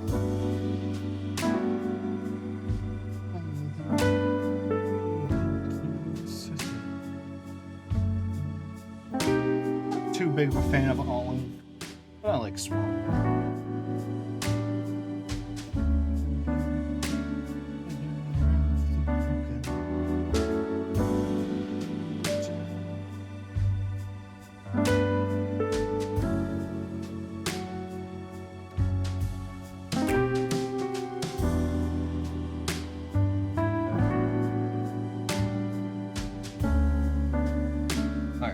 This jacket is based on my real life jacket. I have to go find it.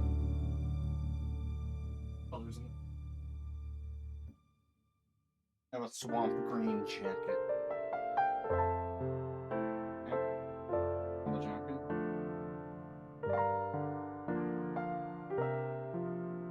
Confirming the color spots. What the color is.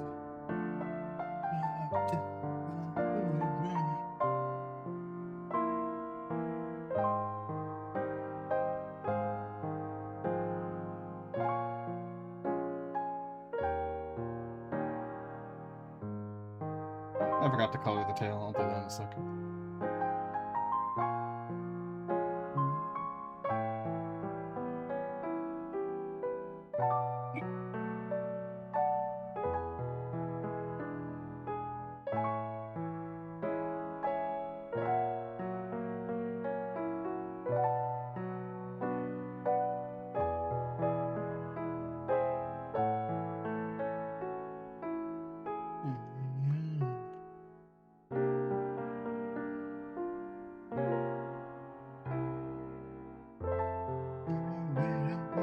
Shoes.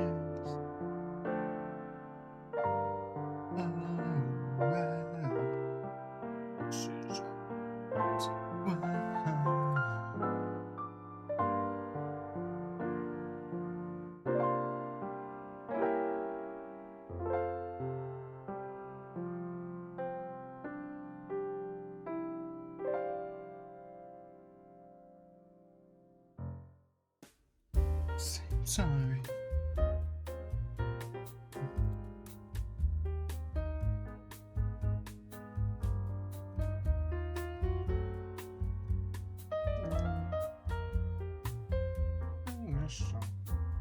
Why never cut the lines here?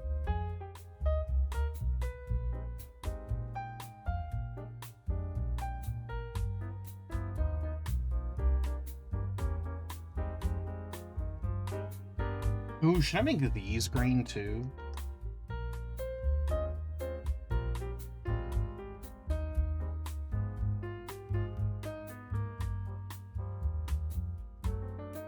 Yes. The answer is yes, 100%.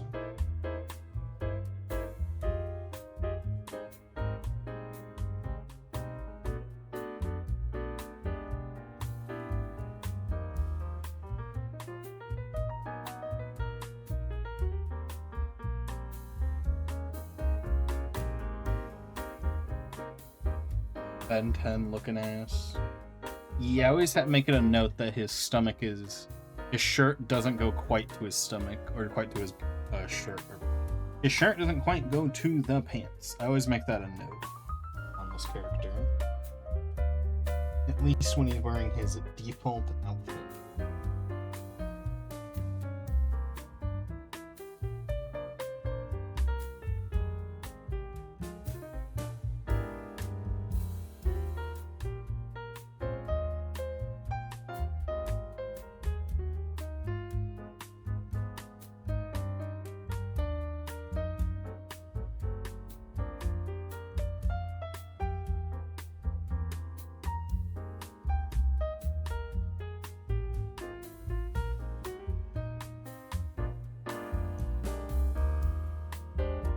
Do an alternate mouth.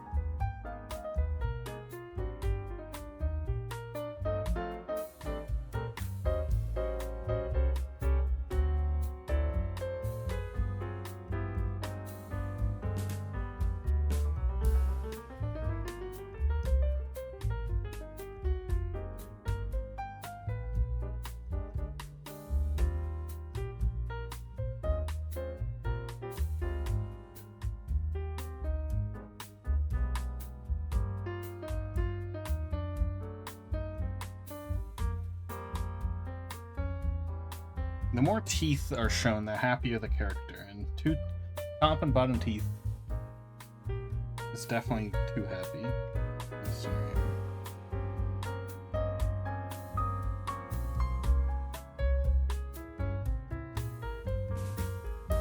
What is that pink I have? On my color palette thing, I have a bunch of colors that are pre-made that I always use, like mouth colors I have on my color palette. Oh, you guys can't see my color palette. I always have it cropped off. Anyway, I have a... So this is the pink I use for the mouth on my color palette. Here's my back of the mouth color palette. This is my parchment paper color palette, because you don't know how much I use parchment paper as a drawing. But then next to it I have a pink. What is this pink? I generally don't know what this pink next to my parchment paper color is in my set. It's next to these two blues, and I do not remember what these two blues are for. I actually forgot what these two blues are for.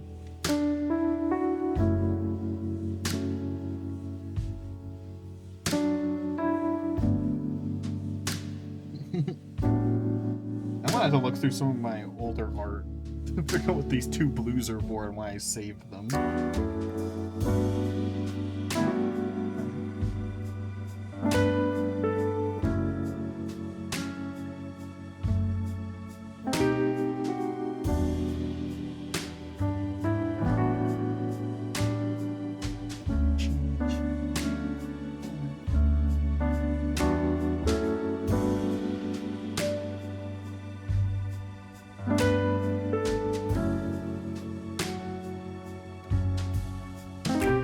too close to the bottom of the screen. I'm sliding away.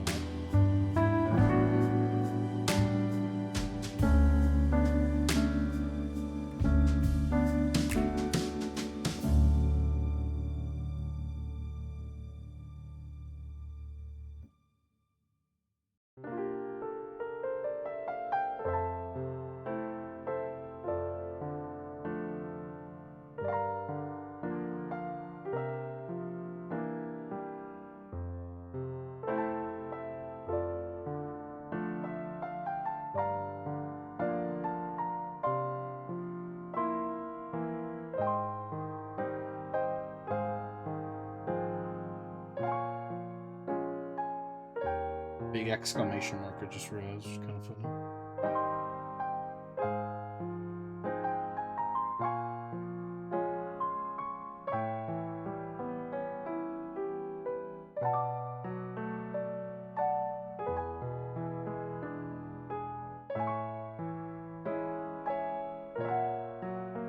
I like making these shaped backgrounds.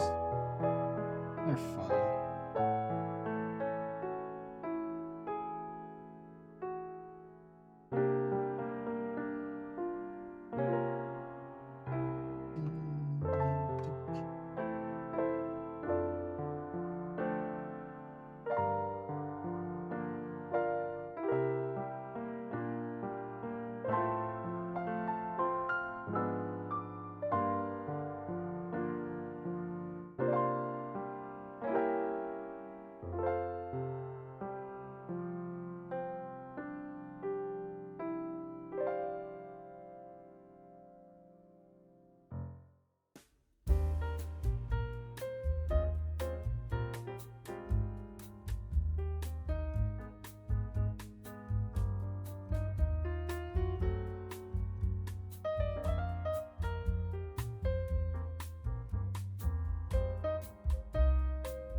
Where's my phone? Oh, it's under my drawing tablet again. Oh yeah, why do I have like 8 notifications?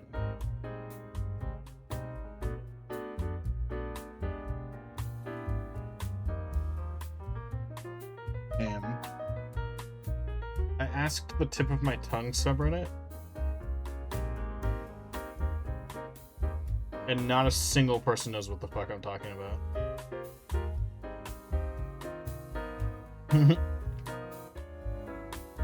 Let's see if you guys can help me. So there's this anime I'm looking for. And the anime, I only know it from one thing. And it's that it has an intro that the animation studio refuses to let people upload to YouTube. They won't even upload it themselves. The music is fine. They let people upload the music. But the company is so protective over their animation that no one can upload the animated opening to the fucking YouTube.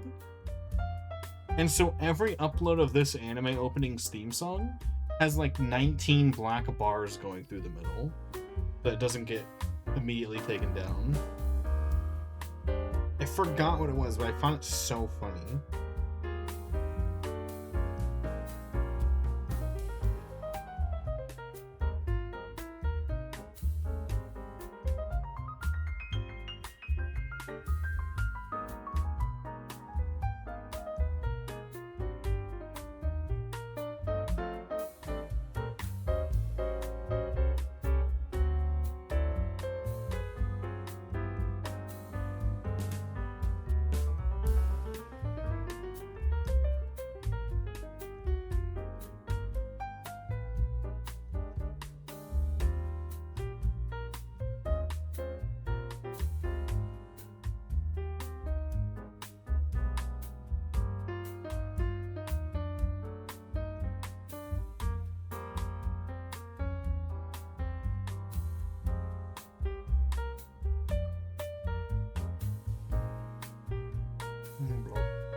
artwork's done.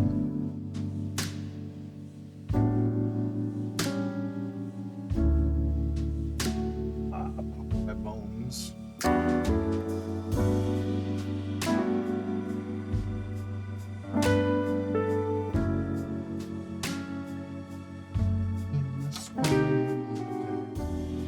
Unless I can think of something else to draw, I think I'm gonna end.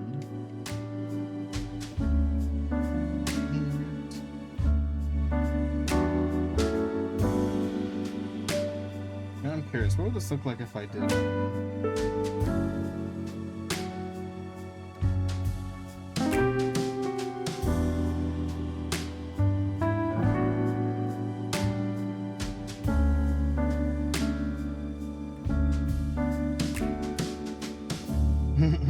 Did the manga gradient on it.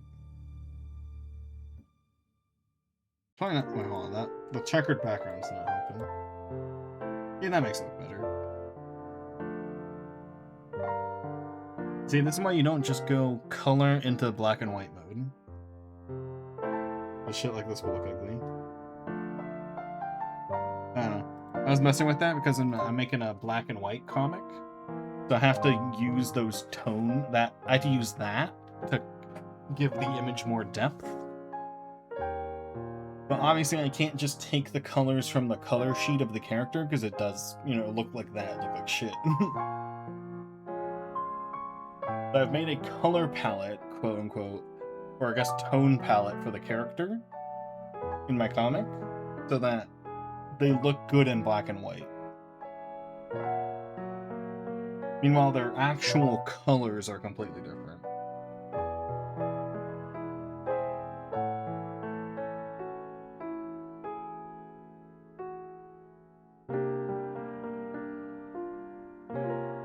Because if you just took the tones of their color palette, it would not look good in black and white.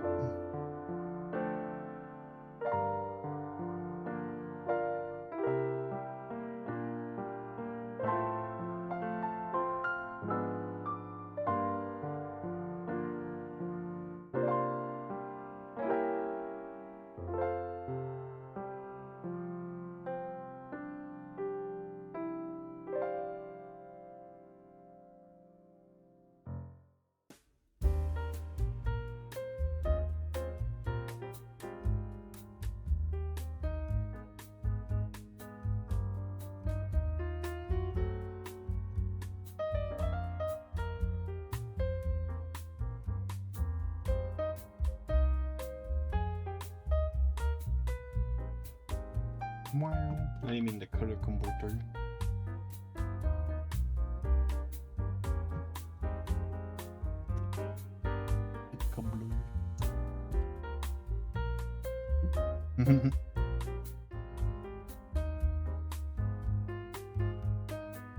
Yeah, I have an artwork. I have 2 artworks for this week actually, because I finished 2 today.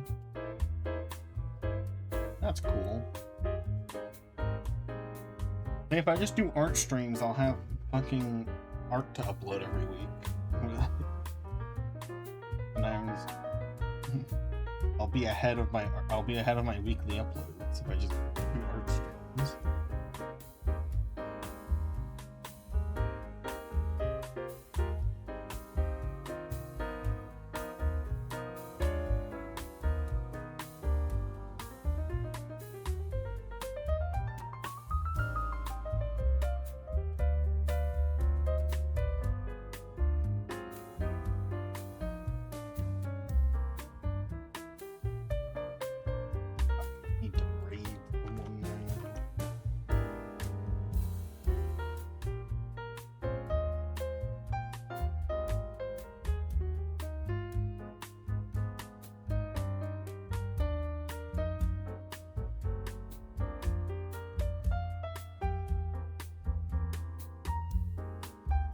Oh, Yuri's playing Karen.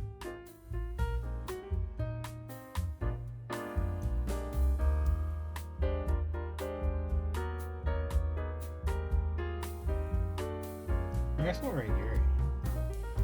Oh, but Choco's doing...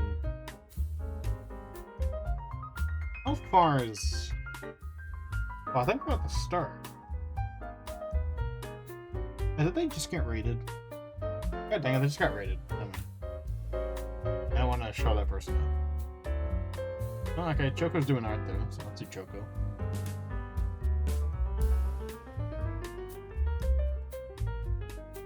Alright. I appreciate him for showing up today. Here's the message you telling me. Just get this person on Discord. Let me let you know. Is this one 80 points? As cheap as I can make it. Oh my god, I'm clicking too many buttons.